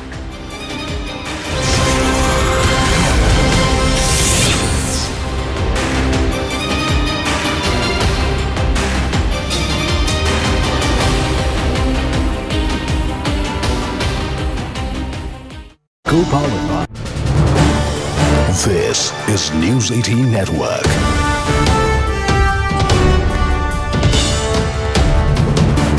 India's largest news network. We have breaking news coming in that the Malaysian Prime Minister has confirmed PM Modi will attend ASEAN Summit online. Prime Minister of Malaysia has confirmed receiving a phone call last night from his Indian counterpart, Prime Minister Narendra Modi, to discuss efforts to elevate Malaysia-India relations to a more strategic and comprehensive level. We have CNN News 18 Siddhant Mishra joining us live. Siddhant, what do you think were the strategic or diplomatic factors that influenced into the decision that Prime Minister Modi will not be attending the summit physically, but he'll be doing so online? And I think his deputy, the Foreign Minister, S. Jaishankar, is visiting the summit physically, right? Well, that's right. Look, we are still awaiting official response, statement from the Indian government. All we know is that from after speaking to people in the government, and in fact many news agencies are also reporting this, that Prime Minister Modi will skip this year's ASEAN and East Asia summits in Malaysia. In fact, EM S. Jaishankar will be representing India. Now we have this message on social media platform from Prime Minister of Malaysia, Anwar Ibrahim. In fact, he has written a long post about Prime Minister, his conversation with Prime Minister Modi, and Mr.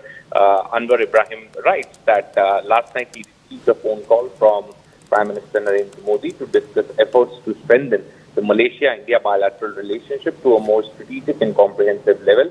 In fact, Mr. Anwar Ibrahim also writes that India remains as Malaysia's important partners in the field of trade and investment.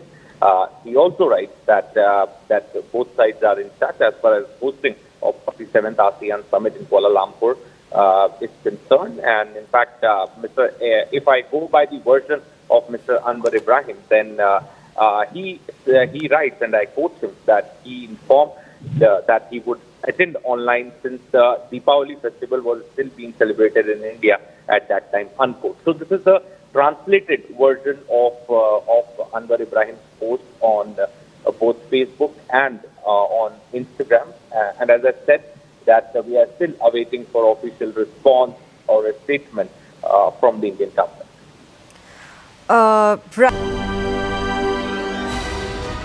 Nominees for the award this year are just simply brilliant. I think it's an assembly line of brilliance. Incredible. I'm in awe, I'm inspired, and I honestly don't know who to choose. We had a really tough time to decide. Indians are making it on the global stage, and I believe that whatever happens happens for the best. We're going to have a really tough time ahead of us to really pick winners.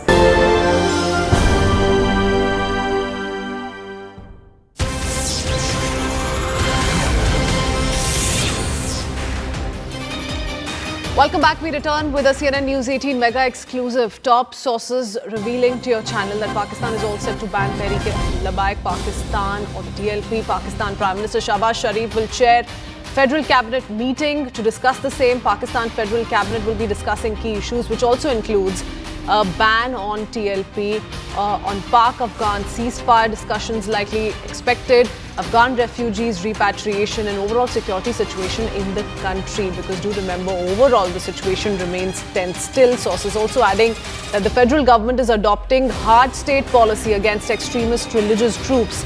And Pakistan Defence Minister will be briefing the federal cabinet on the Pakistan-Afghanistan ceasefire as well. Immediate agreement in Doha last week. All of that on the agenda. The federal cabinet will then discuss the new Afghan policy, which Pakistan drafted after Afghan Taliban foreign minister's India visit.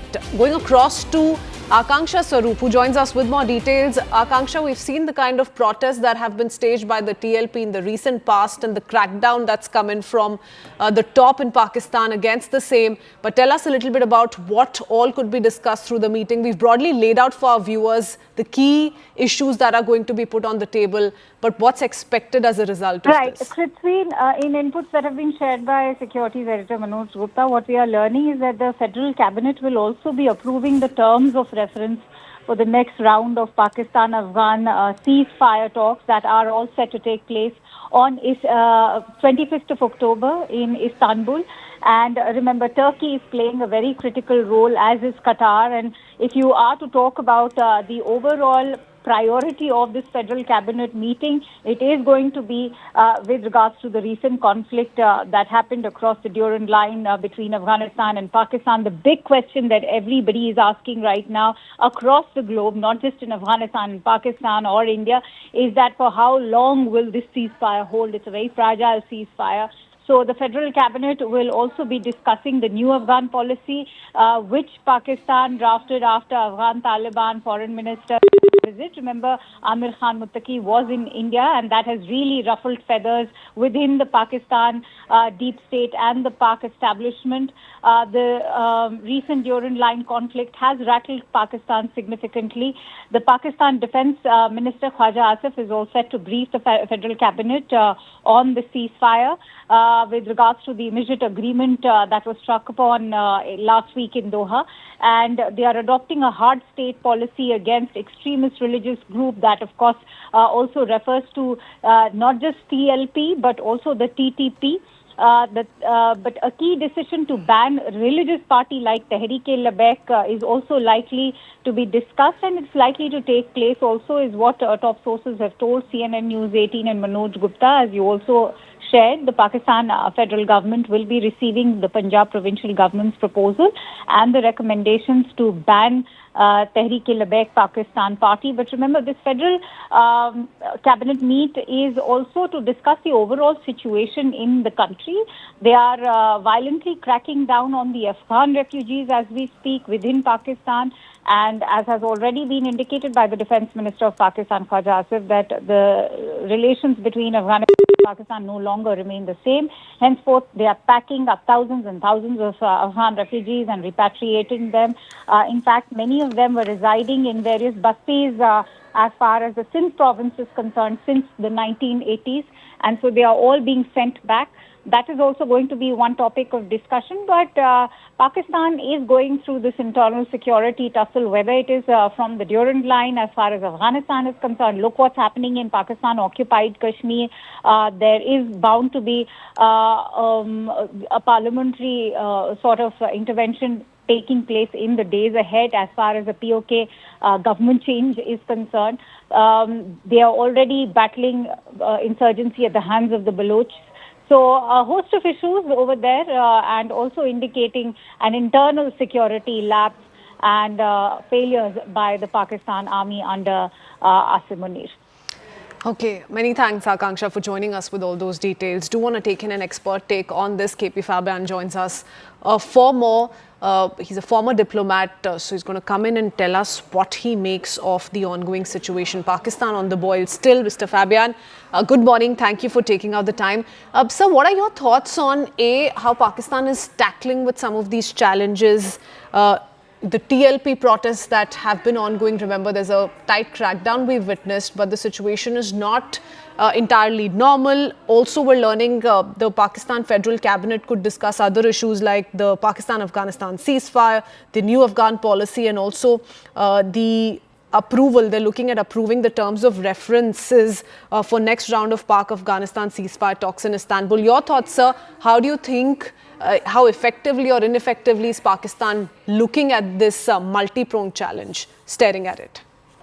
Thank you. Well, one can say that Pakistan is not addressing the problems in the correct manner. For example, in the case of Pakistan Taliban, TTP is actually Pakistan Taliban, Taliban on Pakistan side. They may have some people on the other side also, but basically it is Pakistan Taliban, and then there is the Afghanistan Taliban, which is holding power in Kabul. And the Pakistan Taliban and the Afghanistan Taliban, they do work together, but one does not control the other. Now, the basic problem is that the Pakistan Taliban wanted Pakistan to restore the semi-autonomous status which the region had on the Pakistan side of the Durand line, which Pakistan is unable and unwilling to do. And that is why they have been carrying on this campaign, including attacks. You see. Now, the second thing is the larger Pakistan-Afghanistan relations. As we all recall, in August 2021, when Taliban took over power, the Pakistani ISI, Indian Service Intelligence, was acting like the mentor. And Afghanistan, the Taliban did what they were told to do by ISI. But very soon, Pakistan ISI became very overbearing and insisted that Afghanistan Taliban should always comply with their instructions. Now the proud Afghans didn't want it, and they said, sorry, thank you, we know how to look after ourselves. So the relationship worsened. But I do not think, this is the third point, I do not think that there will be a major escalation or war between Pakistan and Afghanistan for two reasons. One, Saudi Arabia will not permit, I repeat, will not permit Pakistan to do that. And the second is Afghanistan is a weaker party. It doesn't have any air force. So Afghanistan will not sort of start a big war. Okay. But the tensions will continue and Pakistan will continue to be in trouble. Okay, continue to be in trouble because this is not just one tension on one side that continues to pose as a big challenge for Pakistan. These are multiple challenges all at one time that the Pak administration is having to deal with. Thank you so much, Mr. Fabian, for joining us with your analysis on that top story. Shifting our focus with that to more breaking news coming in the Sabrimala gold theft case investigation and how it continues to intensify. Murari Babu, former Sabrimala administrative officer, has been arrested, will be questioned by the SIT today. So this is the latest coming in the Sabrimala investigation. Kerala High Court, remember, appointed the SIT. They've been probing the Miss Temple, and now a TDB official has been questioned or has been detained for questioning. I do want to go across to Neetu Regukumar, who joins us with more details. Neetu, tell us about the role currently being suspected by the SIT investigating the probe of Murari Babu and what is the pointed allegation which is currently being probed? Now, Murari Babu is the first official that has been arrested from the Travancore Devasam Board following this entire Sabrimala gold theft case. The first arrest was of Unikrishnan Poti. Now, Murari Babu has already been suspended from the Travancore Devasam Board also. In the Travancore Devasam Vigilance Report also, there is clear indication or Murari Babu's name had been mentioned, stating that it was him who had first written copper instead of gold-cladded copper plates, mere copper plates. So that is where it all began. So because of that, the Travancore Devasam Board has suspended him from service. He was a deputy commissioner in the Devasam Board at this time. Now he has been taken into custody. Arrest has been recorded and the questioning is ongoing in this matter. Okay, Neetu, what about the overall investigation? Like you rightly pointed out, this is the second high-profile arrest that's taken place so far. Overall, a lot of suspicion has been spoken of in terms of TDB's role. With this one arrest taking place, where is the needle of suspicion now pointing to? What next can be expected in the investigation?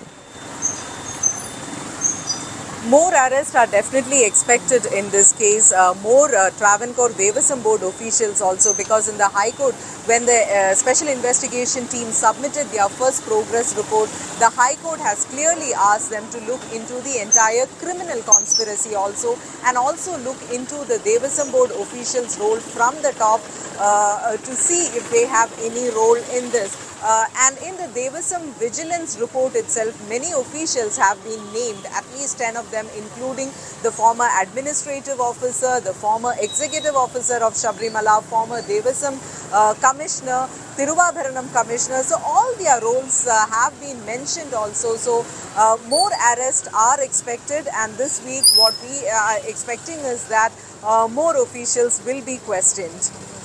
Okay, thank you so much, Neetu, for joining us with all those details, keeping a sharp focus on the investigations. But for now, we shift our focus to the political tremor in Karnataka. Chief Minister Siddaramaya's son, Yatindra Siddaramaya, made waves by declaring that his father is in the final phase of his political career. Speaking at an event in Belgavi, the Congress MLC said it's time for a new leader to step up, and then named Public Works Minister Satish Jarkiholi as the man to carry forward Siddaramaya's legacy. Jarkiholi, a known loyalist of Chief Minister and a vocal critic of Deputy Chief Minister D.K. Shivkumar, is now seen as a rising contender for the top post.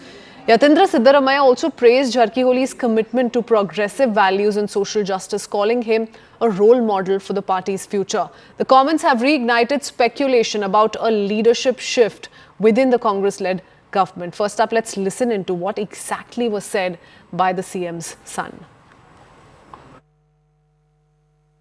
ಇವತ್ತು ತಂದೆಯವರು ಈಗ ಇನ್ನೇನು ರಾಜಕೀಯ ಕೊನೆಗಾಲದಲ್ಲಿ ಇದ್ದಾರೆ, ಅವರ ರಾಜಕೀಯ ಬದುಕಿನ ಕೊನೆ ಘಟ್ಟದಲ್ಲಿದ್ದಾರೆ. ಅಂತ ಸಮಯದಲ್ಲಿ ಈ ರೀತಿ ವೈಚಾರಿಕವಾಗಿ ಪ್ರಗತಿಪರವಾದಂತಹ ಸಿದ್ಧಾಂತ ಇಟ್ಕೊಂಡಿರೋರಿಗೆ ಮಾರ್ಗದರ್ಶನ ಮಾಡೋದಕ್ಕೆ, ಅವ್ರಿಗೆ ನೇತೃತ್ವ ವಹಿಸ್ಕೊಳ್ಳೋಕೆ ಒಬ್ರು ನಾಯಕರು ಬೇಕು. ಜಾರಕಿಹೊಳಿ ಅವರು ಅಂತ ಒಂದು ಜವಾಬ್ದಾರಿನ ವಹಿಸ್ಕೋತಾರೆ. ಕಾಂಗ್ರೆಸ್ ಪಕ್ಷ ಸಿದ್ಧಾಂತ ನಂಬಿಕೆ ಇಟ್ಕೊಂಡಿರುವಂತ ಎಲ್ಲ ರಾಜಕಾರಣಿಗಳಿಗೆ, ಯುವ ನಾಯಕರಿಗೆ ಅವರು ಮಾದರಿಯಾಗಿ ನಮ್ಮನ್ನು ಮುನ್ನಡೆಸ್ತಾರೆ ಅನ್ನೋ ಒಂದು ನಂಬಿಕೆ ನನಗಿದೆ. ಸೊ ಹಾಗಾಗಿ ಈ ರೀತಿ ಒಂದು ತತ್ವಬದ್ಧತೆ ಇರುವಂತಹ ನಾಯಕ ಸಿಗೋದು ಬಹಳ ಕಷ್ಟ. ಅಂತ ಕೆಲಸನ ಜಾರಕಿಹೊಳಿ ಮಾಡ್ತಿದ್ದಾರೆ. ಅಂತ ಕೆಲಸ ಮುಂದುವರಿಸಿ. I didn't talk about the replacement of chief minister. I only talked about father has told that 2028 will be his last elections. He won't contest elections for 2028.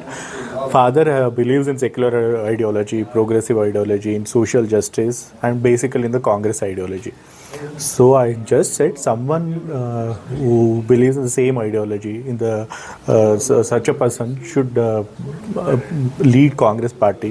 Such a person, there are many leaders, young leaders who have believe in this Congress ideology. So all those people are looking for a leadership. So somebody who believes in Congress ideology should be able to lead them. That's what I told. Not replacing the chief minister.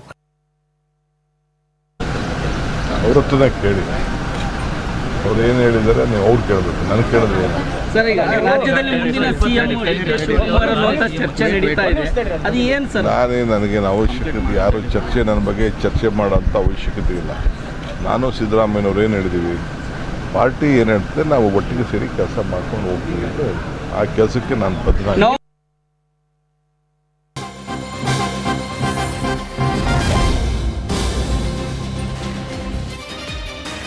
And in more breaking news response coming in, Satish Jarkiholi, the man who's been named by Yatindra Siddaramaiah, the PWD minister, has come up with a first reaction to the ongoing debate. He says the party is to decide who will be the successor and also expressed his personal opinion. Ultimately, he says the party and the MLAs will decide what next. There's still time. Let's wait and see what happens. So that is the brief comment that's coming from Satish Jarkiholi. Let's listen in.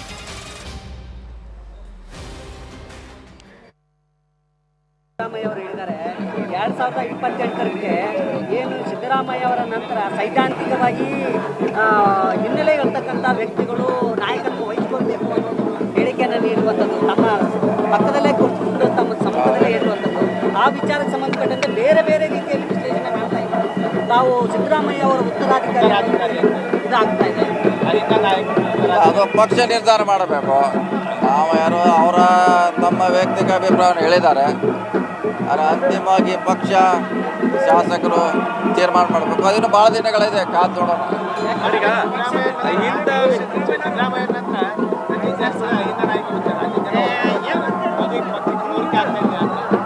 ನೋಡೋಣ, ಈ ಸದ್ಯಕ್ಕೆ ಹೇಳಕ್ಕಾಗಲ್ಲ. ಪಕ್ಷ ತೀರ್ಮಾನ ಮಾಡಬೇಕು ಯಾರು ನಾಯಕರಂತ.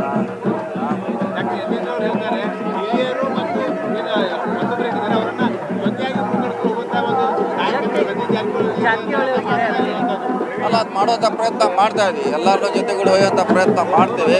ಅಂತಿಮವಾಗಿ ಪಕ್ಷ take everyone along. Ultimately, party is important. Siddaramaiah ಅವರ ಜೊತೆ ಅಹಿಂದ ಹೋರಾಟದಲ್ಲಿ ಸಕ್ರಿಯವಾಗಿ ಪಾಲ್ಗೊಂಡವರು, ಜೊತೆಗೆ ಅವರು ಮುಖ್ಯಮಂತ್ರಿ ಆದರೂ ಸಹಿತ ತಾವು ಅಹಿಂದ ಹೋರಾಟವನ್ನ ಮುನ್ನಡೆಸ್ಕೊಂಡು ಹೊಂಟಿದ್ದೀರಿ. ಅಂತ ಸಂದರ್ಭದಲ್ಲಿ ಆ ವಿಚಾರಕ್ಕೆ ಸಂಬಂಧಪಟ್ಟಂತೆ ಅಹಿಂದ ನಾಯಕತ್ವದ ವಿಚಾರಕ್ಕೆ ಸಂಬಂಧಪಟ್ಟಂತೆ Harish Upadhyay joins us with more details. Harish, you know, that's Siddaramaiah, the Chief Minister's son, Yatindra Siddaramaiah, name-dropping Satish Jarkiholi, a rather modest approach or reaction coming in from Mr. Jarkiholi. How do you look at this overall? We've heard it from the Chief Minister so far as this whole debate of who next as the leader of Congress in Karnataka. We've seen the Deputy Chief Minister react, but this is certainly now moving into a whole new direction with the Chief Minister's son himself saying that this is the fag end of Siddaramaiah's political career. Well, he's come out and clarified saying that Chief Minister has already said that 2023 was his last election and he won't be contesting in the 2028 Assembly election. But the question here, Christine, is what essentially I think the Siddaramaiah has done is he's thrown one more name into the ring. He's essentially indicating that even when Siddaramaiah steps down, whether he steps down now or 2028, it's not an obvious choice that DK Shivakumar will replace him. There are other people who are close and loyal to the Congress ideology and also the progressive thinking of Siddaramaiah. In a way, Siddaramaiah kept pitching Satish Jarkiholi as his successor or somebody who can replace him whenever Siddaramaiah decides to step down or Congress will ask him to step down. Apart from that, if you look at the reaction that's come from Satish Jarkiholi, he's being very guarded. He's saying this is something that has to be decided by all the MLAs of the Congress party, essentially indicating that it's the legislative party which will have to decide who the next leader will be. But at the same time, not really saying that he's not in the CM race or he's not interested, because in fact, all along over the last few months, we've had Satish Jarkiholi who's come out and said, yes, I want to be the Chief Minister. I am a Chief Ministerial aspirant, but I would be an aspirant for 2028, not currently, because Siddaramaiah is the Chief Minister, sitting Chief Minister. But now, if you look at his statement, one, he hasn't said that he's not interested. Yeah. Second, he's also saying that Ahinda, that's the overall larger caste umbrella of backward classes, SC, STs and Christians and Muslims. He's saying that is the core vote base and it is very important to retain that, essentially indicating that whether it's party ideology or retaining the Ahinda vote base, he would be perhaps more crucial and he would be the person, indicating somewhere that there are lapses, or at least that's a strong point, and this is something that DK Shivakumar can't counter. That's the pitch, or at least that's the message that Siddaramaiah's camp wants to send now. Okay, many thanks, Harish, for joining us with all those details. For now, shifting our focus to more news we're tracking from across the country and around the world. First up, toxic foam is once again engulfed Chennai's iconic Marina Beach, creating an alarming sight for visitors and residents. Experts say the froth is a result of untreated sewage and industrial waste mixing with seawater during the recent rains. Locals were in fact seen avoiding the shoreline as the white foam spread across large stretches of the beach. In Jaipur, 2 people were injured after a speeding Audi allegedly driven by Congress MLA Rajkumar Sharma's son rammed into 2 cars. The underage driver reportedly turned aggressive towards one of the drivers after the crash. Former Punjab DGP Mohammad Mustafa has responded to the FIR filed against him, his wife, daughter and daughter-in-law over his son's death. Mustafa called the loss of his only son an unbearable tragedy, denying any wrongdoing.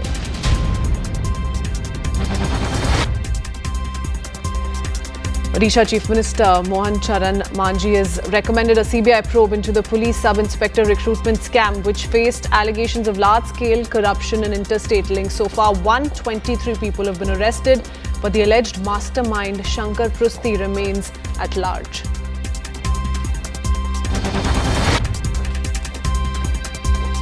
And in a shocking incident near the Mandana Yakanahalli, 5 men allegedly gang raped a woman and committed dacoity in homes of West Bengal residents. The men in the house were tied up, with some hospitalized. Police have arrested 3 suspects, while a hunt continues for 2 others. Okay, that's all from me in this edition of News. Thanks for watching. My colleague Reha Atul joins you next. A fierce battle for Bihar's 243 seats. A verdict that India is watching closely. CNN News 18 is bringing together the top voices for succinct analysis and a panel with diverse viewpoints. Bihar Elections decoded like no other. Elections equals CNN News 18.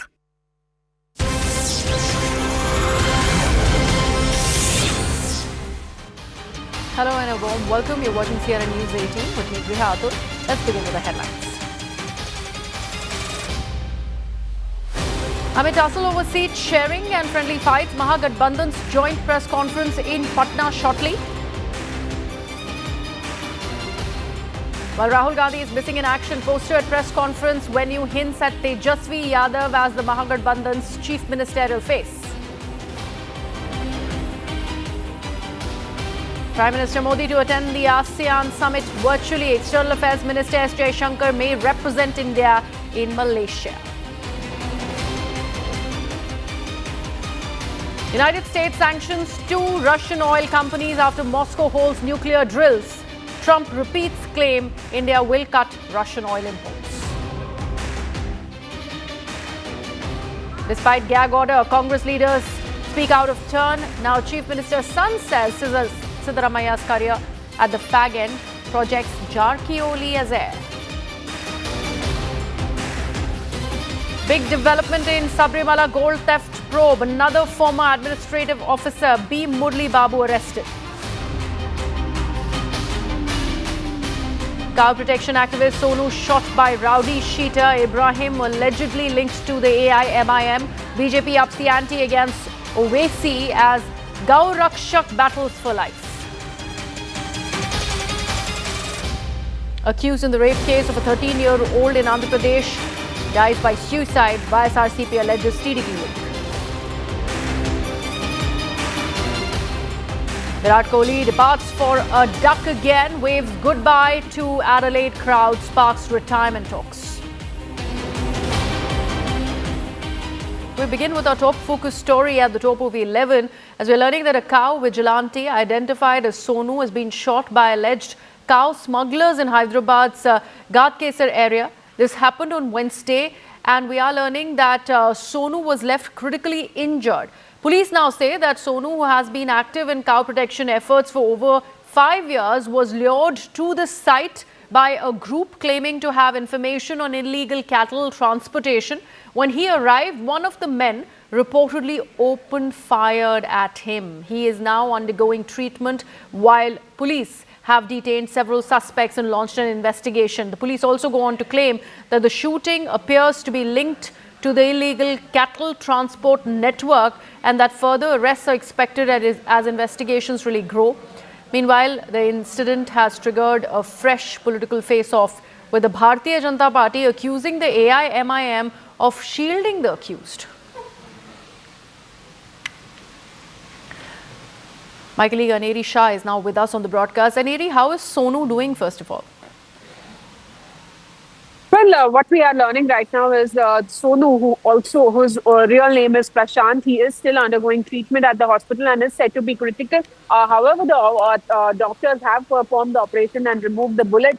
But then he is still under observation at the hospital. And also at the same time, what we see is that the police officials have registered a case against the accused, who also happens to be the rowdy shitter, is what we are being told. And now what we are seeing is that the BJP has been slamming the Congress government over such similar sort of incidents that have been taking place. And also at the same time, the BJP says that Ibrahim, the accused who had opened fire on Sonu, has links with AIMIM, and now we'll have to see on what the police officials will be stating, whether Ibrahim is said to have any sort of links with AIMIM or not. But yes, we are seeing that BJP is planning to hold a protest against the attack on the Gaurakshak, that is Sonu, over the alleged attack by Ibrahim, who opened fire on Sonu last night. Right. About this accusation that the BJP is levelling at the AIMIM, so far, have we heard anything from Asaduddin Owaisi or anyone from the party? Not yet. What we see is that AIMIM or the Congress government, both of them have not given any sort of response over this incident, and that is the reason why the BJP has been questioning such sort of incidents that have been taking place earlier also, and now Gaurakshak being shot where he is undergoing treatment. But then the BJP questions the silence of the Congress government over such incidents that have been taking place, and that is the one big reason why we see that the BJP plans to hold a protest at the DGP office in a short while from now. Right. The fact that there was an illegal alleged cow, in fact, transportation racket that was also, in fact, it has come to fore as far as Andhra Pradesh is concerned. Anything that you are learning about this perpetrator or the attacker who ended up attacking Sonu? What about his whereabouts? Have the police managed to nab him as well?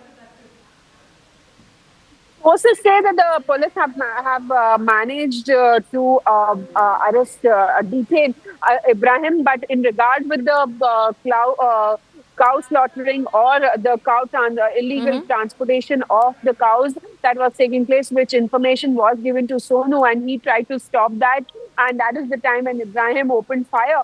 Well, the police officials are yet to respond on that matter, but yes, further details will be revealed shortly. Sources say that Ibrahim has been detained by the police and investigation is underway as to what exactly had transpired last night. Why he opened fire on Sonu also is the larger question that the police officials will be finding, and also his association with AIMIM also is one big question, that is Ibrahim really associated with AIMIM or not, as alleged by the BJP. Right. Aneri, the fact that this detention has happened, but this only could have been possible after a manhunt that was launched by the police is what we are learning. How soon can we expect a breakthrough from that questioning of the accused in this particular case? And of course, that big association that one wants to unravel, or whether or not he's associated with AIMIM. Well, the police officials happen to say that they are interrogating and also exactly what transpired in that case last night. That is the main reason. That is what led to the firing, and why did Ibrahim open fire is the question that would be asked. The line of questioning would be based on what exactly had transpired there. Was there any sort of argument that had taken place? Because Sonu was taken to hospital in a very critical condition last night, and doctors had also stated that only after he being operated, only then they will be able to tell what exactly the situation is, because Sonu was injured with a bullet near his lungs, and now the police officials say that in a short while from now we will be getting more details as to what exactly happened. Why did Ibrahim open fire on Sonu, and also his association with MIM, because he is said to be a rowdy shooter in that area. Right, Aneri, thank you so much for getting us all the developments as far as this big story that we're tracking out of Andhra Pradesh is concerned. We will come back to more details on the story as and when we have them. But right now we're getting some breaking news on the broadcast. We're learning of an altercation that broke out at a CNG petrol pump along the Ajmer-Bhilwara National Highway in Jaswantpura late on Tuesday night, when Pratapgarh STM Chotu Lal Sharma allegedly slapped the pump employees, who retaliated by slapping him back. These are the visuals of that entire attack, the assault that took place along the, in fact, Ajmer-Bhilwara National Highway. And what we are taking a look at is a VVIP racism that is on display. SDM Chotu Lal, who's the SDM of Pratapgarh, Chotu Lal Sharma, he slapped the pump employees. What was the reason for this high-handedness is still unclear, but there was a retaliation on part of the employees as they ended up slapping Sharma back. Now, according to the reports, we are learning that the SDM not only slapped but also pushed the pump workers. In response, one of the attendants hit back. The entire incident was caught on CCTV and the video quickly went viral on social media. We are also learning that following the incident, Raila police has reached the spot. They've launched an investigation. 3 petrol pump employees have been arrested and both sides have accused each other of assault, and the police are currently probing the matter.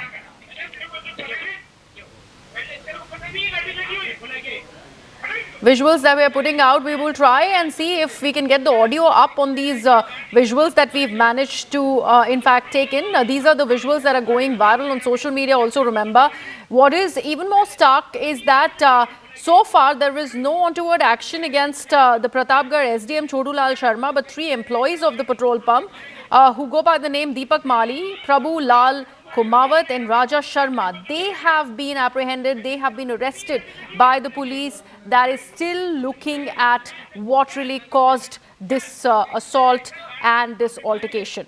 This is what we are learning of at the moment. My colleague Bhavani Deora is now joining us on the broadcast. Bhavani, क्या है पूरा मामला? 3 arrest भी हो चुके हैं, police अभी भी कार्रवाई कर रही है इस मामले में। देखिए, ये जो एसडीएम है छोटे लाल शर्मा, ये अपने परिवार के साथ कहीं जा रहे थे और ये भीलवाड़ा के जो मांडल का रायला इलाका, वहां पर ये पेट्रोल पंप पे रुके तो गैस डलवानी थी इनको। तो होता ये है कि जब भी आप किसी कार के अंदर गैस डलवाते हैं तो पूरी को सबको नीचे उतरना होता है।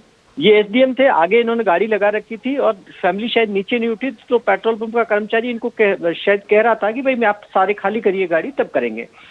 इन बिटवीन चीज नहीं हुए तो वो पीछे की गाड़ी के अंदर गैस फिल करने लग गया। तो उसके बाद में एसडीएम नीचे उतरे और उससे बदतमीजी की, उसको कहा कि तुम जानते नहीं हो क्या, मैं एसडीएम हूँ यहाँ का ये, और उसके बाद में उसको थप्पड़ मार दी। फिर ये मारपीट हुई तो सामने जो पेट्रोल पंप का कर्मचारी था उसने भी जवाब में थप्पड़ मार दी। तो इस बीच में काफी हॉट टॉक हुई, सारी चीजें हुई और उसके बाद में एसडीएम ने एक एफआईआर दी, शिकायत दी कि उनकी पत्नी के साथ में पेट्रोल पंप कर्मचारियों ने छेड़छाड़ की और 3 को अरेस्ट करवा दिया। काफी ये गंभीर मामला है और एसडीएम पे बड़े आरोप है। इस मामले में कलेक्टर ने भी एक जांच का ऑर्डर किया है, लेकिन अपने आप में भी जो इतने बड़े अधिकारी होती हैं, अभी वो प्रतापगढ़ के एसडीएम है, उनके पास वो जिम्मेदारी है और वो ये कह रहे थे कि मैं यहाँ का एसडीएम, वहाँ के एसडीएम भी नहीं थे, वो पहले थे मांडलगढ़ के एसडीएम। और अगर एसडीएम वहाँ के उस इलाके के भी एसडीएम होते हैं तो भी आपको ये हक नहीं है कि आप इस तरीके से बदतमीजी करें, थप्पड़ मारें। वो साफ तौर पर दर्शाता है कि किस तरीके की वो धौंस जमा रहे थे अपने पद की। जी भवानी, बहुत शुक्रिया इन सारी बातों के लिए, जानकारी के लिए। So high handedness on part of the Pratapgarh STM that was on display on camera. Meanwhile, 3 arrests have been made of the petrol pump workers. We're shifting our focus now to Karnataka, where a political tremor is only brewing as the Chief Minister Siddaramaya's son, Yatindra Siddaramaya, has made waves by declaring that his father is in the final phase of his political career. In fact, Yatindra was speaking at an event in Belagavi, where the Congress MLC said that it's time for a new leader to step up, and he also publicly named the Public Works Minister Satish Jarkioli as the man to carry forward Siddaramaya's legacy. Jarkioli, who is a known loyalist of the Chief Minister and a vocal critic of Deputy Chief Minister D.K. Shivakumar, and that is the one point that we'd like to underline here. He is now being seen as a rising contender for the top post in Karnataka. Yatindra praised Jarkioli's commitment to progressive values and social justice, calling him a role model for the party's future. The comments have now reignited the speculation about a leadership shift within the Congress-led government in the state. ಇವತ್ತು ತಂದೆಯವರು ಈಗ ಇನ್ನೇನು ರಾಜಕೀಯ ಕೊನೆಗಾಲದಲ್ಲಿದ್ದಾರೆ, ಅವರ ರಾಜಕೀಯ ಬದುಕಿನ ಕೊನೆ ಘಟ್ಟದಲ್ಲಿದ್ದಾರೆ. ಅಂತ ಸಮಯದಲ್ಲಿ ಈ ರೀತಿ ವೈಚಾರಿಕವಾಗಿ ಪ್ರಗತಿ ಪರವಾದಂತಹ ಸಿದ್ಧಾಂತ ಇಟ್ಕೊಂಡಿರೋರಿಗೆ ಮಾರ್ಗದರ್ಶನ ಮಾಡೋದಕ್ಕೆ, ಅವ್ರಿಗೆ ನೇತೃತ್ವ ವಹಿಸ್ಕೊಳ್ಳೋಕೆ ಒಬ್ರು ನಾಯಕರು ಬೇಕು. ಜಾರಕಿಹೊಳಿ ಅವರು ಅಂತ ಒಂದು ಜವಾಬ್ದಾರಿನ ವಹಿಸ್ಕೋತಾರೆ. ಕಾಂಗ್ರೆಸ್ ಪಕ್ಷ ಸಿದ್ಧಾಂತ ನಂಬಿಕೆ ಇಟ್ಕೊಂಡಿರುವಂತ ಎಲ್ಲ ರಾಜಕಾರಣಿಗಳಿಗೆ, ಯುವ ನಾಯಕರಿಗೆ ಅವರು ಮಾದರಿಯಾಗಿ ನಮ್ಮನ್ನು ಮುನ್ನಡೆಸ್ತಾರೆ ಅನ್ನೋ ಒಂದು ನಂಬಿಕೆ ನನಗಿದೆ.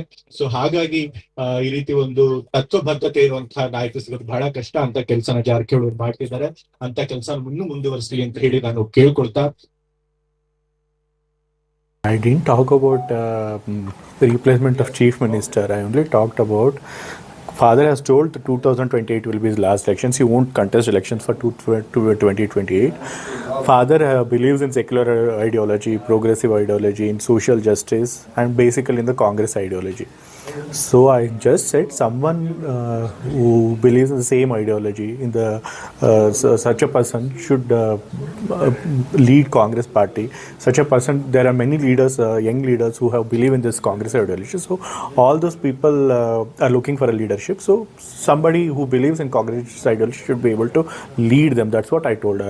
Not replacing the chief minister.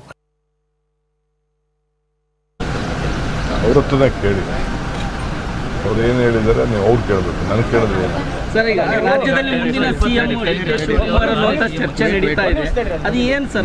ನನಗೇನು ಅವಶ್ಯಕತೆ, ಯಾರು ಚರ್ಚೆ ನನ್ನ ಬಗ್ಗೆ ಚರ್ಚೆ ಮಾಡೋಂಥ ಅವಶ್ಯಕತೆ ಇಲ್ಲ. ನಾನು ಸಿದ್ದರಾಮಯ್ಯನವ್ರು ಏನು ಹೇಳಿದ್ದೀವಿ, ಪಾರ್ಟಿ ಏನು ಹೇಳ್ತದೆ ನಾವು ಒಟ್ಟಿಗೆ ಸೇರಿ ಕೆಲಸ ಮಾಡ್ಕೊಂಡು ಹೋಗ್ತೀವಿ ಅಂತ ಆ ಕೆಲಸಕ್ಕೆ ನಾನು ಬದ್ಧನಾಗಿ.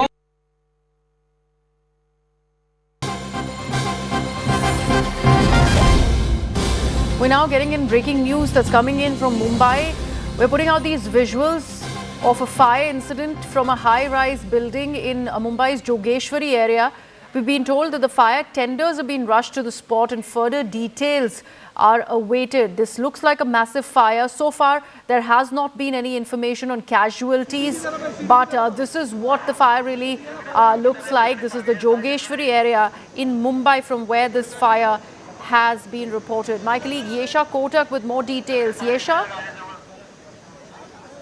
Yes, like you rightly mentioned, these are preliminary information coming in, wherein a level 2 fire has been declared at Jogeshwari. This was in a business area, in the area of Jogeshwari West at Behrampara.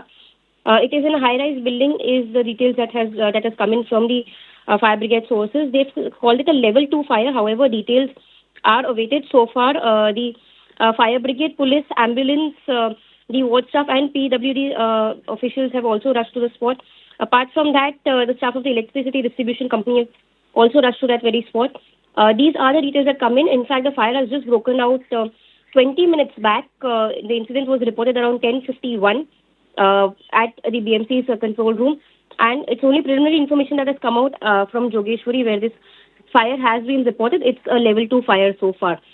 Level 2 fire is an intensity above level 1, wherein when it comes to level 1, the fire is at a preliminary stage, but level 2 fire is at a medium stage, and that's the level at which the fire has been reported by the BMC officials.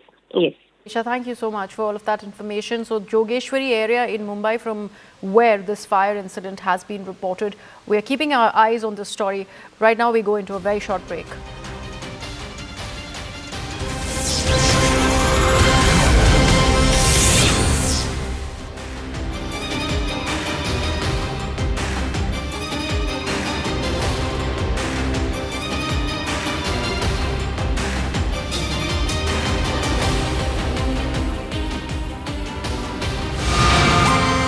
choice of categories was outstanding. Very well chosen. Answer 5 million. The anticipation towards Indian of the Year 2025 is building. Incredible. I'm in awe. I'm inspired. I honestly don't know who to choose. I think he's played a key role in. As our jury goes into a huddle to recognize the people, it's an assembly line of brilliance, who have redefined excellence. Every single one of these nominees are somebody who've just done these really incredible feats. India's most distinguished faces, identifying the invincible icons. Who will be crowned Indian of the Year 2025? RP Sanjeev Goenka Group presents CNN News 18 Indian of the Year 2025. Coming soon. Co-powered by.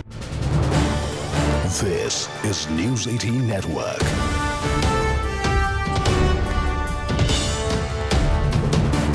India's largest news network. We have breaking news coming in that the Malaysian Prime Minister has confirmed PM Modi will attend ASEAN Summit online. Prime Minister of Malaysia has confirmed receiving a phone call last night from his Indian counterpart, Prime Minister Narendra Modi, to discuss efforts to elevate Malaysia-India relations to a more strategic and comprehensive level. We have CNN News 18 Siddhant Mishra joining us live. Siddhant, what do you think were the strategic or diplomatic factors that influenced into the decision that Prime Minister Modi will not be attending the summit physically, but he'll be doing so online? And I think his deputy, the Foreign Minister, S. Jaishankar, is visiting the summit physically, right?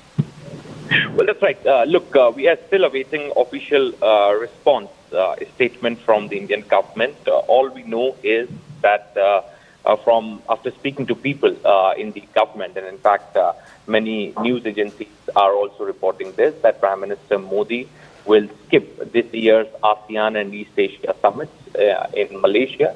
In fact, EM S. Jaishankar will be representing India. Now we have this message on social media platform from Prime Minister of Malaysia, Anwar Ibrahim. In fact, he has written a long post about Prime Minister, his conversation with Prime Minister Modi, and Mr.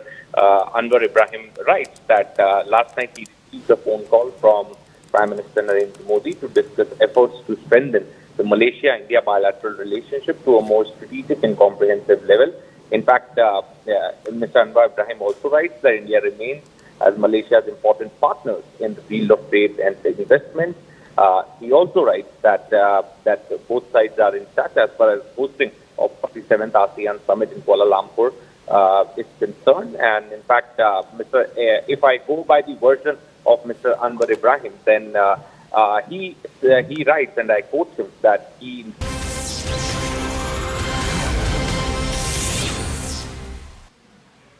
Welcome back. Let's now take a look at some of the other top news stories that are doing the rounds. We begin with the toxic foam that has once again engulfed Chennai's iconic Marina Beach, creating an alarming sight for visitors and residents.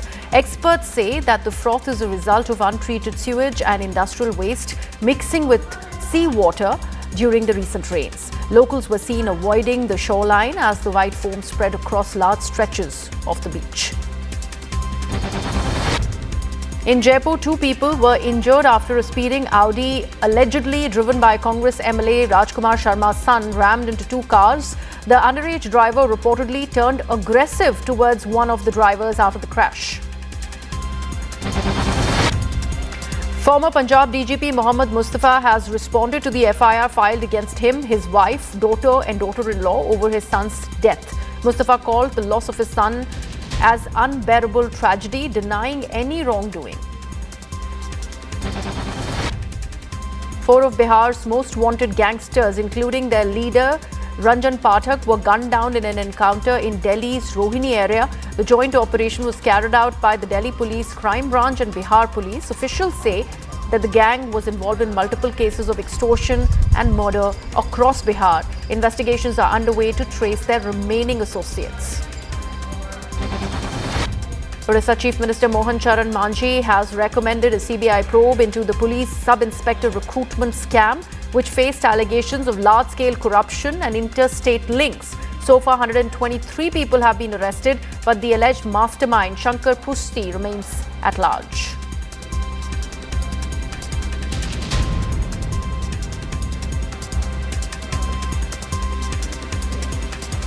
Let's shift focus now. It is the final day for withdrawal of nominations in Bihar, and all eyes are currently on the Mahagathbandhan's press briefing that's set to answer one key question: the Congress officially likely to back Tejasvi Yadav as the chief ministerial face of the alliance. Now, at the Mahagathbandhan press conference venue, the absence of Congress leaders from campaign posters is notable. The poster features only Tejasvi Yadav with no mention of Rahul Gandhi or Congress, and that has sparked the questions about the party's role in the alliance. This move also has drawn criticism from the BJP, which has mocked the opposition's unity. BJP has even taunted the alliance, calling it Congress ka samman chori, pointing out the lack of Congress representation in the campaign visuals. And we are now putting out these visuals of Tejasvi Yadav, who has just arrived at the Mahagathbandhan press conference venue. With cameras in tow, the press conference is about to begin very, very shortly. So far, we do not see a Congress leader or a Congress representation. We'd have to wait and watch on that. But we do see Tejasvi Yadav, the RJD leader, who's just arrived at the venue, and the press conference is going to be beginning shortly. We'll get in all the details as our colleague Pallavi Ghosh continue to track developments from the venue. She's also spoken to other alliance partners like the VIP, who seem to be on the same page when it is about the projection of Tejasvi Yadav as the chief ministerial face for the Mahagathbandhan. Although this comes on one condition and with a rider, that the deputy chief ministerial face will be from the VIP, that is Mukesh Saini. My colleague Aman Sharma is now joining us on the broadcast live. Aman, Tejasvi Yadav has already arrived at the press conference venue. So far, no clarity on a Congress representation.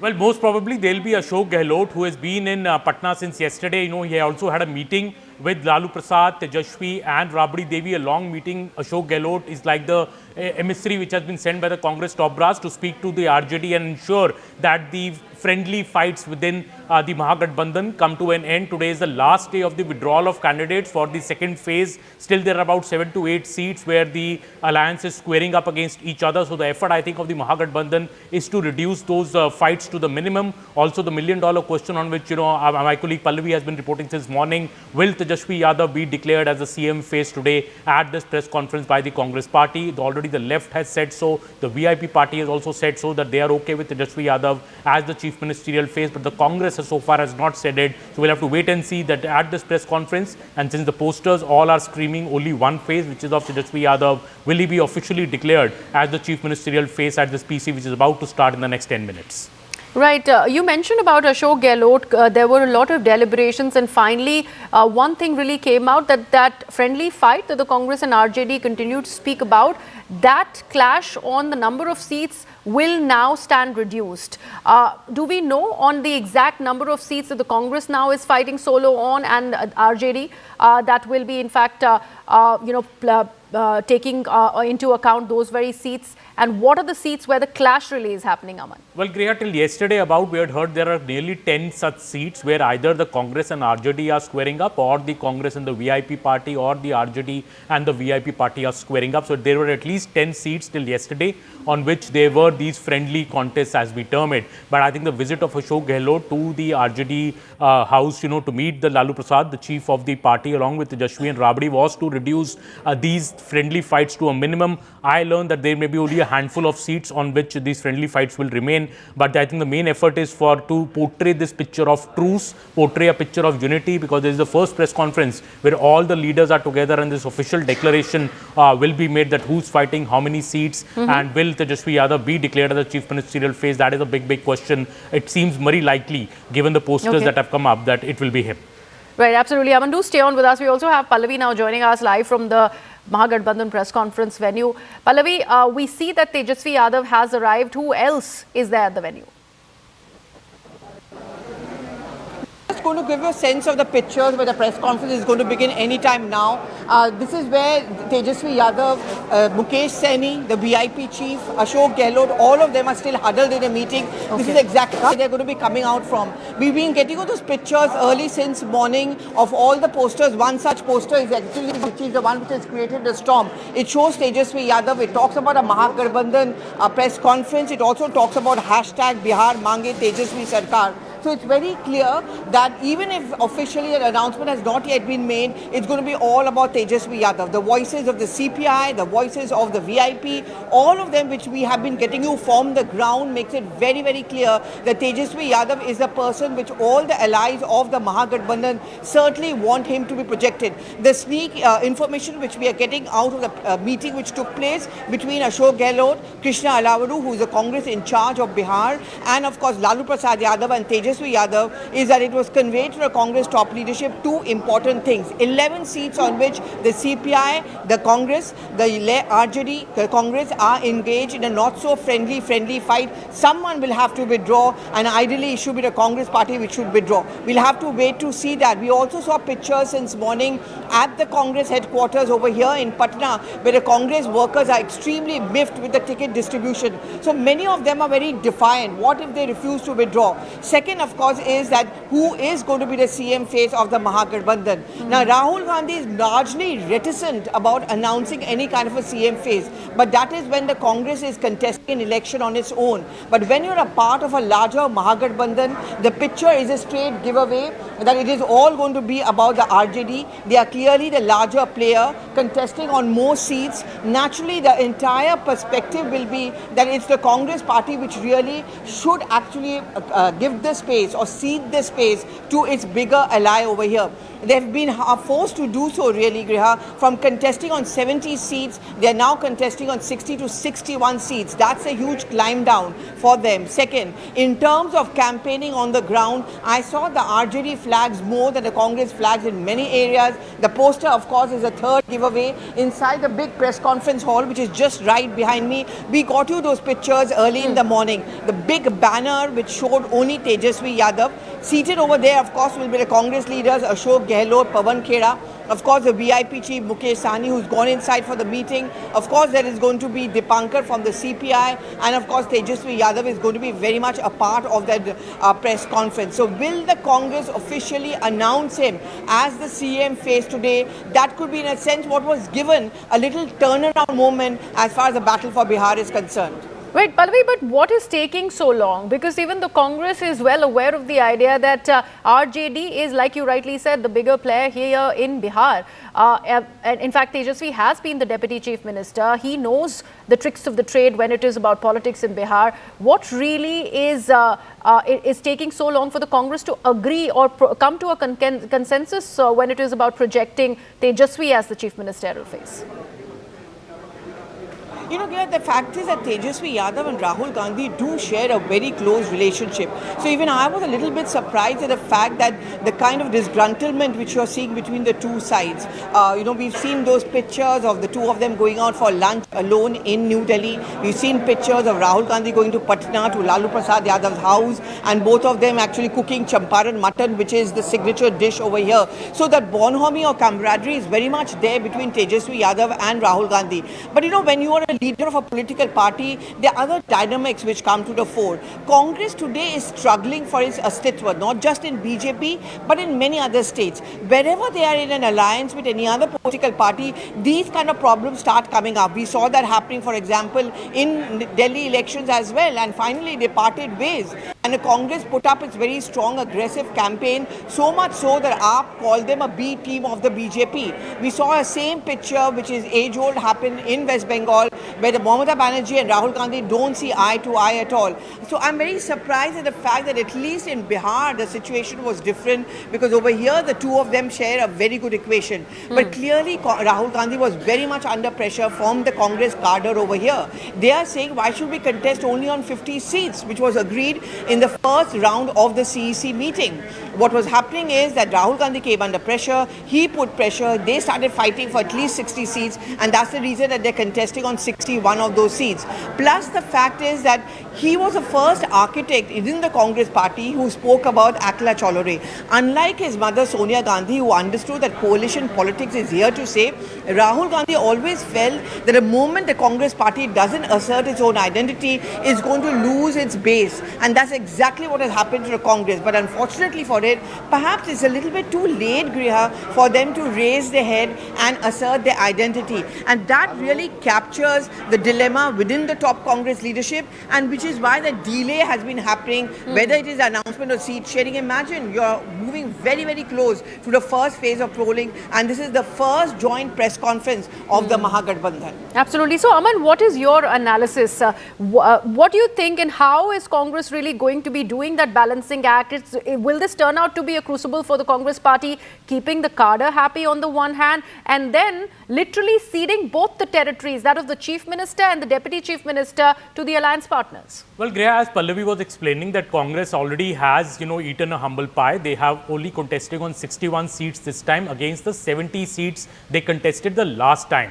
What was significant the last time was that when they contested 70 seats, they only won 19 seats the last time. It was just a 25% strike rate. It was a very poor strike rate. Many actually blame the Congress for the Mahagathbandhan not coming to par last time in the 2020 elections, because the RJD still put up a good show, winning 75 seats out of the 144 it contested. This time what we are seeing is that the Congress share has been lessened, and those 9 seats which have gone, which they are contesting less, have gone either to the left parties or the VIP party, which is a new addition to the Mahagathbandhan this time. But I still think there are some knots still in this alliance, like Mukesh Sahni of the VIP party wants to be declared by the alliance as the Deputy Chief Minister if it wins. I don't think the RJD is so much on board with that. I remember those visuals of 2020 at such a press conference when Mukesh Sahni did not get the number of seats he was promised. He walked out of that live press conference in front of Tejasvi Yadav and said, I am leaving this alliance. So, Mahagathbandhan press conferences in Bihar,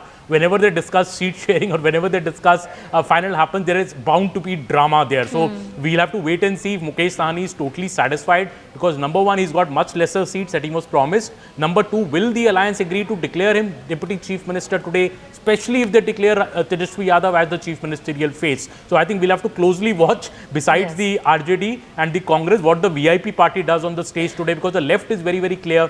As we heard the exclusive conversation we had with Dipankar Bhattacharya, one of our colleagues in the morning, he's very clearly saying the Deputy Chief Minister post we do not agree with. There's nothing such thing in the constitution. So the left parties don't want Mukesh Sahni to become Deputy Chief Minister. So how it will be resolved, we'll know in another 5 and 10 minutes when this press conference begins. Absolutely, Aman and Pallavi, do stay on with us. Let's play out more reactions that are coming to us right ahead of that press conference that we are standing by for, the Mahagathbandhan presser. But here are reactions that are coming in from Bihar. मैं poster देख रही हूँ, ठीक हमारे पीछे है, ये कह तो रहा है कि महागठबंधन की प्रेस वार्ता है, लेकिन तस्वीर सिर्फ तेजस्वी यादव की है। देखिए, एक्चुअली मैम मैं बता दूं आपको कि तेजस्वी यादव हमारे गठबंधन के मुख्य नेता हैं, और हम बिहार के स्टेट में जब चुनाव चल रहा है तो निश्चित तौर पर माननीय नेता के रूप में सारे पार्टियों का जो गठबंधन रहा है उसमें अभी हम मजबूत स्थिति में हैं, और विपक्षी या अन्यत्र जो एनडीए के लोग हैं वो तो इल्जामात लगाएंगे निश्चित तौर पर। क्या ये मुख्यमंत्री का चेहरा इनको घोषित किया जाएगा? देखिए, मुख्यमंत्री का चेहरा आपने देखा शुरू से हमारे माननीय नेता श्री मुकेश सहनी जी, वीआईपी के जो संस्थापक हैं, हमने शुरू में जब गठबंधन बना तो हम सारे लोगों के सहमति से बना, और निश्चित तौर पर हम सारे लोगों ने मिलकर के जो है माननीय तेजस्वी यादव को महागठबंधन का नेता के रूप में जो है हमने जो है ये किया। और गठबंधन इस बात पे ही हुआ था, बीच में थोड़ी मोड़ी भाई 4-5 भाई है तो निश्चित तौर पर कहीं ना कहीं 4-5 भाई में कांग्रेस की बात करें, क्योंकि कांग्रेस पार्टी ने अभी तक औपचारिक रूप से ये नहीं कहा है कि मुख्यमंत्री का चेहरा, आप तो खुल के कह रहे हो ना मुख्यमंत्री का चेहरा यही होंगे। हमारी देखिए, हमने तो साफ शुरू से हमारी पार्टी का स्टैंड जो रहा निश्चित तौर पर जो है साफ रहा कि हम पूर्णतः जो है माननीय तेजस्वी यादव को विधायक दल का नेता, अगर हमारी सरकार में पूर्णतः जो है यहाँ हमारी सीट आती है, निश्चित तौर पर हम बड़े पैमाने पर यहाँ आ रहे हैं, तो हमने विधायक दल का नेता के रूप में जो है माननीय तेजस्वी यादव को ही चुनने का ये शुरू से ही प्रोग्राम रहा है। कांग्रेस को नहीं करना चाहिए ऐसा ऐलान? देखिए, कांग्रेस को उनका अपना विचार है। तेजस्वी क्या सीएम फेस के लिए सहमति बन गई? बिल्कुल, पहले से सहमति थी, बस औपचारिकता बची हुई थी। औपचारिकता बची हुई थी। हमने तो बार बार ही कहा कि भाई एक बात बहुत साफ है, यहाँ अगर तेजस्वी जी के नाम की औपचारिक घोषणा न भी हो, सबको पता है कि तेजस्वी यादव भी इंडिया गठबंधन के मुख्यमंत्री पद के लिए दावेदार हैं। क्यों देर हुई, इतनी देर क्यों हुई, इसका जिम्मेदार कौन था दीपांकर जी? नहीं, इसमें कोई देर हुई नहीं, ये तो मान लीजिए एक तरह से पूरे टोटल सीटों के साथ एक संपूर्णता में ऐलान होगा, बस इसमें देर नहीं है। माले क्या डिप्टी सीएम की मांग करेगी अगर तेजस्वी सीएम फेस हैं तो? नहीं, हमने बार बार कह दिया है कि डिप्टी सीएम में हम लोग तो बिल्कुल नहीं है। अब डिप्टी सीएम आजकल परिपाटी है, यूपी में भी है, बिहार में भी थे, तो निश्चित तौर पर हो सकता है इंडिया गठबंधन की सरकार में भी डिप्टी सीएम का भी प्रावधान होगा, लेकिन हम लोगों के लिए डिप्टी सीएम कोई महत्वपूर्ण बात नहीं है। RJD spokesperson mister Mithunjay Tiwari is now joining us. यानी ये पोस्टर की बात अगर मैं कहूँ तो वहाँ पे सिर्फ तेजस्वी यादव दिख रहे हैं। दूसरी बात ये है, ये कहा जा रहा है कि बिहार मांगे तेजस्वी सरकार। गठबंधन में किसी एक नाम को प्रोजेक्ट करना सही होता है? देखिए, हमारा महागठबंधन में हमारे सहयोगी दलों के बीच आपस में सिर्फ हाथ और गले नहीं, दिल मिले हुए हैं। हम बिहार की 14 करोड़ जनता की भलाई की लड़ाई मजबूती से लड़ रहे हैं, एकजुट होकर लड़ रहे हैं और महाविजय करेंगे। तो तेजस्वी ही चेहरा होंगे? तेजस्वी जी मुख्यमंत्री का चेहरा हैं और तेजस्वी जी नेतृत्व करता है। थोड़ा इंतजार कीजिए। वीआईपी ने कहा है, क्या कांग्रेस भी इसको बात को मानेगी? सारे चीजों पर सहमति है, महागठबंधन में सब ऑल इज वेल है, कहीं कोई कंफ्यूजन नहीं है। ये जो सवाल खड़े कर रहे हैं ये सब बेईमानी है। Going back to my colleagues Pallavi and Aman, who continue to be with us on the broadcast. Pallavi, any movement there at the venue? How soon can we expect the presser to begin? Okay, I'm just going to try and station myself at this spot.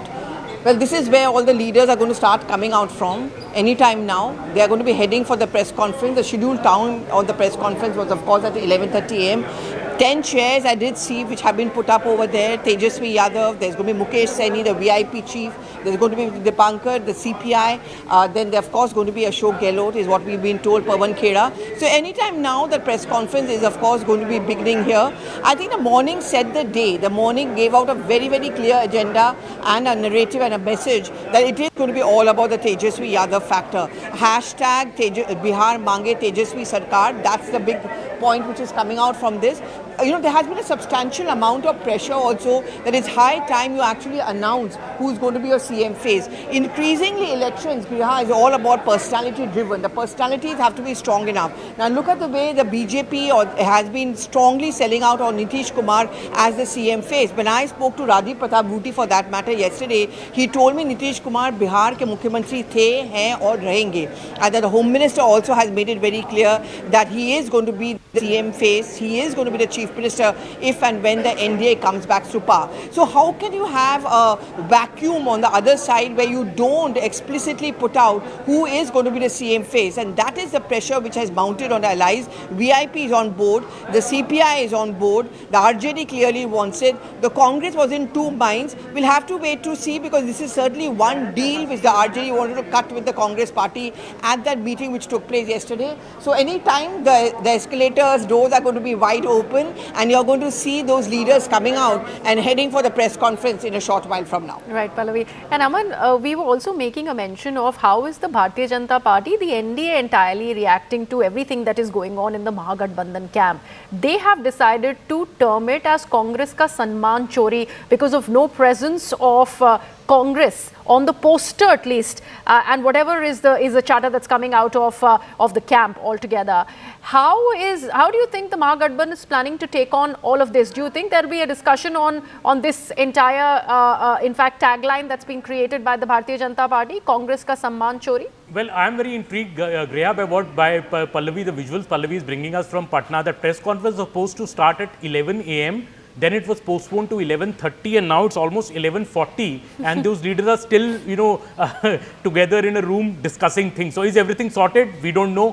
Why is there a delay? And I think the BJP especially is taking, pot shots now that why is there only Rahul Gandhi's picture, why is there only Tejaswi Yadav's picture on the poster? Why not Rahul Gandhi? To which, the RJD may well say that is Rahul Gandhi a face in Bihar? No, it's going to be Tejasvi Yadav who will be the chief minister. Rahul Gandhi is like a national leader. He's not a Bihar leader as such. But then the question marks rise on if you see the NDA posters, Griha in Bihar, everywhere you will see Mr. Modi, Mr. Nitish Kumar, Mr. JP Nadda together on the poster, or at least Mr.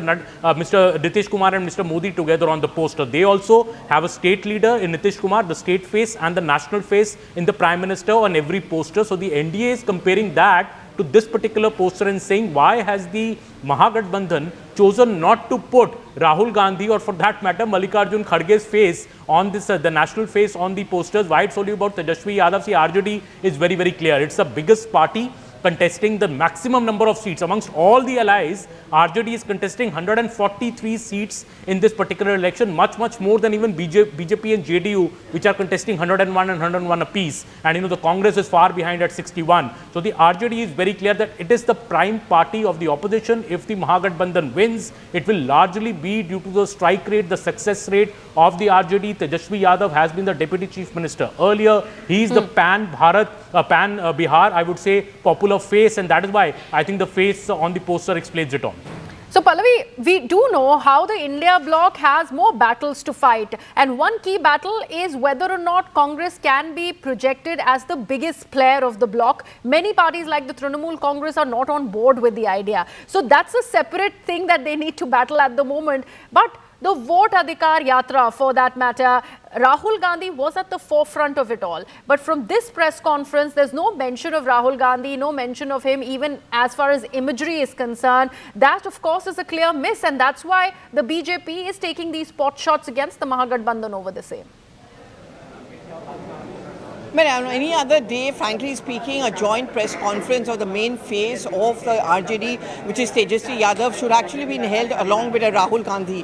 That is certainly not happening. So is the Congress party now trying to downplay the entire Mahagathbandhan narrative, at least as far as the Congress's role in it? When you ask me this question about the India bloc, there's a complete trust deficit. If we are talking about the collapse of the India bloc, one of the main reasons is that so the allies are blaming the Congress party for it. They say that the Congress party, first of all, does not have a very positive report card to show in its favor. So how can it claim on becoming the big brother? And therefore, they have to understand that sometimes you have to cede this space. You have to learn to sacrifice. Now, similar complaints, and at point of time we saw in Tamil Nadu, which is another election which is going to be coming up in 2026, there are times when the DMK is little upset with the muscle flexing which takes place by the Congress party. On the other hand, for example, the Congress trying to woo the TVK is also something which the DMK is not very happy with. Let's talk about Bengal. I mean, it's an open fact. Mamata Banerjee was always more comfortable working with Sonia Gandhi than with Rahul Gandhi. She's gone on record to say that it's very difficult to carry on a coalition politics with someone like a Rahul Gandhi. And she has always blamed. In fact, she used to club the BJP and the Congress together along with the left for being anti-TMC and emboldening the BJP. That's one as far as Bengal goes. We saw the same situation what has happened with Jharkhand in JMM. They are also equally upset with the Congress party as far as the battle for Bihar and the seats are concerned. We've seen the same thing happening in Delhi. Punjab, of course, they decided to part the ways. In Delhi elections, AAP has squarely blamed the Congress party for its defeat, saying that the kind of campaign they carried out on the ground was speaking the BJP's language. So, overall, most of the India bloc constituents do not have trust or faith in the Congress party in leading the India bloc, which is, if you remember, at one point of time, Kalyan Banerjee of the Trinamool Congress raised the slogan that the only way the India bloc can head to forward is if Mamata Banerjee is made the convener, the president and the face of the India bloc. Right, Pallavi and Aman, do stay on with us. We have more reactions to play out before our viewers. I'll come back to you in just a bit. आज तो इन लोगों की पहली press वार्ता हो रही है जिसमें संभवतः ये समझाएंगे, बताएंगे कि शायद गठबंधन में इन्होंने चीजों को सुधारने का प्रयास किया है। एक क्षेत्रीय दल का नेता अपनी अकेले बड़ी तस्वीर लगाए और राष्ट्रीय पार्टी के नेताओं की तस्वीर गायब हो। मेरा ये विश्वास हर बीते दिन के साथ बढ़ता जा रहा है कि हम लोग इस बार एक ऐतिहासिक जीत के साथ, ऑल टाइम हाई के साथ इस बार एनडीए सरकार बनाए। What about Nitish Kumar? There's complete clarity. Nitish Kumar is the CM face of the NDA. Nitish Kumar ji was the CM of Bihar, is the CM of Bihar and shall remain the CM of Bihar, and this is what Rajiv Pratap Rudy is saying, and this is true in Bihar. Okay, and let's talk about the Mahagathbandhan. Do you think Tejasvi Yadav should be projected as the CM face? Do you think that's going to work for them? And then do you see a battle of Nitish Kumar versus Tejasvi Yadav? This is their problem. And why should I answer whether he's... Bihar does not perceive him as a chief ministerial candidate. For Bihar, those who support RJD, they see Lalu Yadav as their leader. Tejasvi ji is not the leader. You are trying to promise jobs and money. This is possibly what the Congress is trying to say, that Tejasvi is not the leader. Tejashwi Yadav ji Delhi गए थे राहुल गांधी से मिलने, और राहुल गांधी ने जिस तरीके से इनके साथ व्यवहार किया था,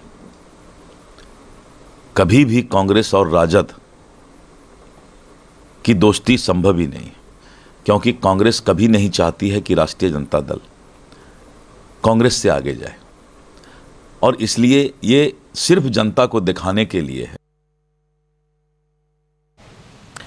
Going back to my colleagues Pallavi and Aman. Pallavi, this is the second press conference that Tejasvi is going to be a part of since yesterday, when he'd made those announcements and those initiatives that would be undertaken if the Mahagathbandhan comes into power in Bihar. So far, any deliberation on that announcement, anything that the Congress members have said about these announcements that have come from the RJD? See, the Congress party has also believed in this entire idea of women empowerment and jobs. Frankly speaking, the RJD and the Congress party will of course be expected to come out with their own manifestos, and that's what they are going to be doing. So RJD's press conference yesterday was largely on the announcement as far as the Jivika Mahila issue is concerned, and of course promising jobs. Because see, when I've been traveling on the ground, what I certainly have been seeing is that while people are very happy with the power supply, they are saying bijli aur sadak yahan pe hai, it is jobs that everyone is looking at. We all know that a large number of professionals outside of Bihar are in various sector, and this question is often asked as why is it that a average Bihari want to go out of the state? And the reason of course is that they have better job opportunities outside than within the state. In that sense, I see a stark similarity between Bengal and Bihar, where jobs and employment has become a pole issue. So over here, announcement of job opportunities has become a core of the election issue, equally for Nitish Kumar as much as it is for Tejasvi Yadav. So separate manifesto is understandable. That's what happened inside a coalition also. But I would be very much surprised, because Rahul Gandhi ideally in a first Mahagathbandhan press conference, one would have thought he would be here. See, a question which is being raised on the ground also is that where is Rahul Gandhi? Why is he not campaigning? He's expected to come back here after Chhath is over, which is of course the most auspicious festival of Bihar. But you know, these are the last few days. He plans to have a big bang, several rallies. But on a day like today, not being seen by the side of Tejasvi Yadav is also a question which is being raked up by the BJP. Right, absolutely. And Aman, let's in fact tally what is happening, as far as the NDA side is concerned, to what is happening in the Mahagathbandhan. They are really falling back, because on the one hand, we already see two rally announcements with the Prime Minister and the Home Minister that has happened today. And they are also looking at the migrant population of Bihar, so that they ensure that they don't leave Bihar before they cast their ballot, who are coming back to the state for Chhath. So all of this planning is undergoing. So far, nil from the Mahagathbandhan camp. Yeah, absolutely. NDA has really hit the ground running. It's been over 10 days that the NDA had officially put out its seat distribution formula. Whatever BJP, JDU 101, Chirag 29, 6 apiece to Kushwaha and the fifth partner. So they have already Jitin Ram Manjhi. So though there have been some turbulence there with Jitin Ram Manjhi and Kushwaha saying, we haven't got our due, but BJP has been able to finally placate them, and the formula was clear 10 days back. As you correctly say, Amit Shah has already hit the campaign trail. He's already held rallies earlier this week in Bihar, and tomorrow the Prime Minister is launching his campaign from Karpuri Thakur's home district of Samastipur. After that, he's going to do two rallies tomorrow. Tomorrow, Amit Shah is also doing two rallies, one in Siwan and one in another place. So both the top leaders of the BJP BJP. The Prime Minister as well as the Home Minister will be in Bihar tomorrow, and the campaign is full steam going ahead for the NDA. Even Nitish Kumar, Greya, has been doing election rallies. He's already done half a dozen election rallies in the last few days as well. So Nitish Kumar is campaigning separately. PM Modi, Amit Shah, everybody is out. We also will see other chief ministers like Yogi Adityanath going there and campaigning as well. He's already been there once, Yogi Adityanath. He's already been to Bihar once. So I think the BJP works like a very well-oiled machinery when it comes to elections. You know, timely seat distribution, timely nominations, and now the election campaign is starting. As our colleague Arun Dhanta brought us the story earlier today, that even for Chhath festival, they have made a special plan. You know, all the migrants who come home for Chhath festival, BJP will convince them, reach out to them that please stay back, you know, vote for us, don't go back to your, because the first phase of polling is only on the 6th, and the Chhath festival is ending on the 28th. So there is a long gap, you know, almost 7 to 8 days, and people tend to go back. So I think the BJP has done its homework very well on the ground. It looks far more organized, and I think it looks far more settled than the Mahagathbandhan. As we speak, Greha, it's already almost noon, and the press conference is already 20 minutes more late. So I'm telling you, there is expected some drama there. That's the inkling I'm getting, because last time I remember being at that press conference in Patna when Mukesh Sahni just got up from in front of Tejasvi Yadav and walked out of the press conference saying, I'm leaving the alliance. So, you know, anything can happen in the Mahagathbandhan. Let's wait, and Pallavi is there to get us all the action. So before that begins, that's our cue, Aman, to also take a break here on CNN News 18. We'll come right back and see what is happening about that press conference. When does that start?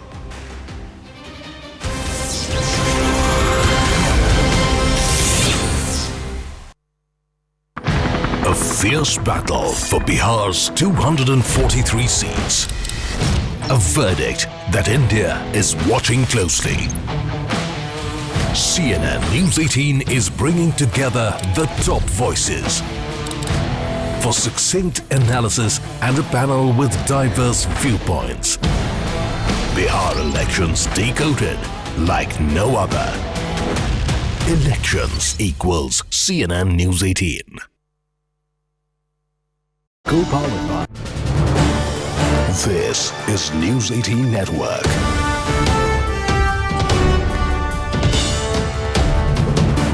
India's largest news network. We have breaking news coming in that the Malaysian Prime Minister has confirmed PM Modi will attend ASEAN Summit online.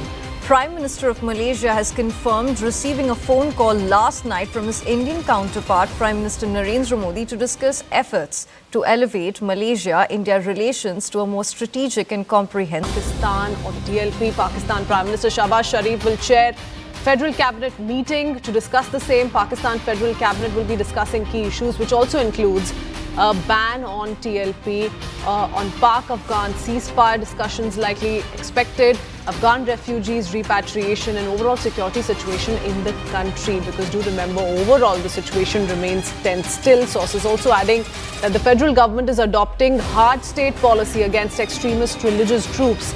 And Pakistan Defence Minister will be briefing the federal cabinet on the Pakistan-Afghanistan ceasefire as well. Immediate agreement in Doha last week. All of that on the agenda. The federal cabinet will then discuss the new Afghan policy, which Pakistan drafted after Afghan Taliban foreign minister's India visit. Going across to Akanksha Swaroop, who joins us with more details. Akanksha, we've seen the kind of protests that have been staged by the TLP in the recent past and the crackdown that's come in from the top in Pakistan against the same. But tell us a little bit about what all could be discussed through the meeting. We've broadly laid out for our viewers the key.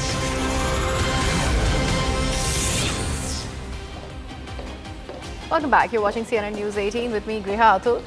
Now, we are standing by for that press conference by the Mahagathbandhan that's set to take place in Patna very, very shortly. But so far, it is rather delayed. We have our colleagues Pallavi Ghosh and Aman Sharma who are constantly tracking all the updates and the possible reasons for this particular delay. Pallavi, any update on when exactly is the press conference beginning? Well, your guess is as good as mine. It was scheduled to begin at 11, then defer to 11:30. And, what is also very interesting that the intimation about the press conference was given out by the RJD. The Congress handle put it out much later, so which shows that the entire issue is now being micromanaged by the RJD. So we do expect it to begin anytime now. We are all on standby, waiting for Tejasvi Yadav and all the other Congress leaders to come down from the floor above, where I'm presuming a meeting is now being held. Present in that meeting, of course, is Ashok Gehlot. There is going to be Tejasvi Yadav. There is, of course, Mukesh Saini and Dipankar of the CPI as well. Whether there is going to be an announcement of the CM phase, but officially we'll have to wait to see that. But I think it's very clear now. This poster right behind me makes it very clear that as far as the Mahagathbandhan's politics goes, it's of course completely about Tejasvi Yadav. It talks about hashtag Bihar Mange Tejasvi Sarkar, which means the government is that going to be that of Tejasvi Yadav itself. So he is going to be the CM face. We spoke to CPI. My colleague spoke to Amit Pandey, spoke to CPI. I spoke myself, for example, both to the RJD as well as to the VIP, and all of them made it very clear that Tejasvi Yadav should be declared. We were talking about this a short while back. Elections are increasingly becoming personality driven. That sense of vacuum or uncertainty, I think the voters also demand a certain amount of clarity. But more than that, let's talk about the RJD cadre. Yes. The RJD cadre would certainly be enthused to work even for the Congress party in areas where Congress is contesting and RJD is not, only if their leader, which is Tejasvi Yadav, is declared as the CM face. So that is something which they would be demanding.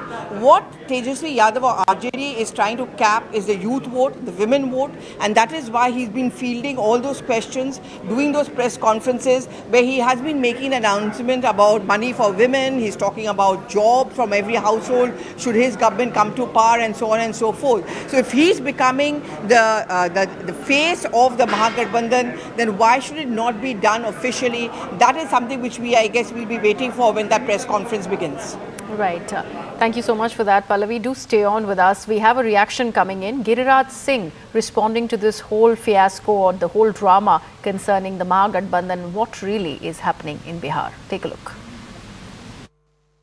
ये बड़े चिरोड़ी किए लालू यादव जी, बहुत खुशामद किए कि देखो मेरा अंतिम समय है, कम से कम नाम तो घोषित कर दो।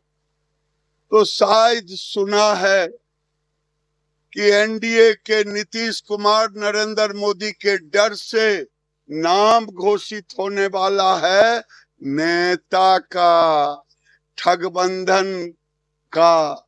ये एक दूसरे को ठगने का काम किया और लोग कह रहे हैं बहुत देर कर दी हजूर आते आते, अब सब लुटिया गोल हो गया। ये दशरथ मांझी के बेटे को ही नहीं, गरीबों को छलने का काम किया है। और जो तेजस्वी यादव अब नीतीश कुमार के डर से टेंशन में लालू जी हैं, पहले घोषित किया मैं नौकरी दूंगा हर घर को, जब ये मजाक हो गया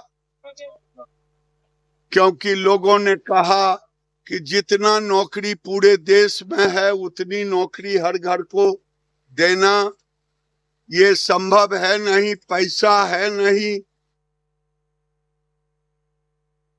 मैं पोस्टर देख रही हूँ, ठीक हमारे पीछे है। ये कह तो रहा है कि महागठबंधन की प्रेस वार्ता है, लेकिन तस्वीर सिर्फ तेजस्वी यादव की है।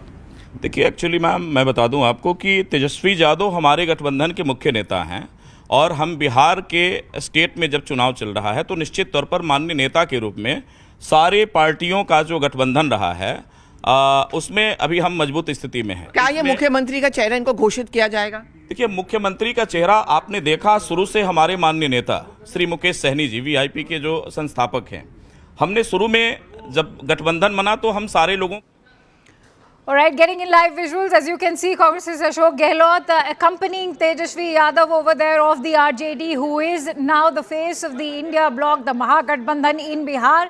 this as the Mahagathbandhan is now addressing its first press conference. Of course, it is the first joint press conference, but the moot question being that even though this is a joint press conference, why is there only one face on the poster, that of Tejasvi Yadav? That's a question that is also being raised by the NDA camp, but much rests upon this press conference. It comes at a very critical time, given that questions are being raised about the unity within the Mahagathbandhan. Let's quickly go across to Pallavi Ghosh, who's currently stationed over there with us, joining us live on the broadcast. Pallavi, take us through who all are present on the stage. We can see there is Pawan Khera, there's Tejasvi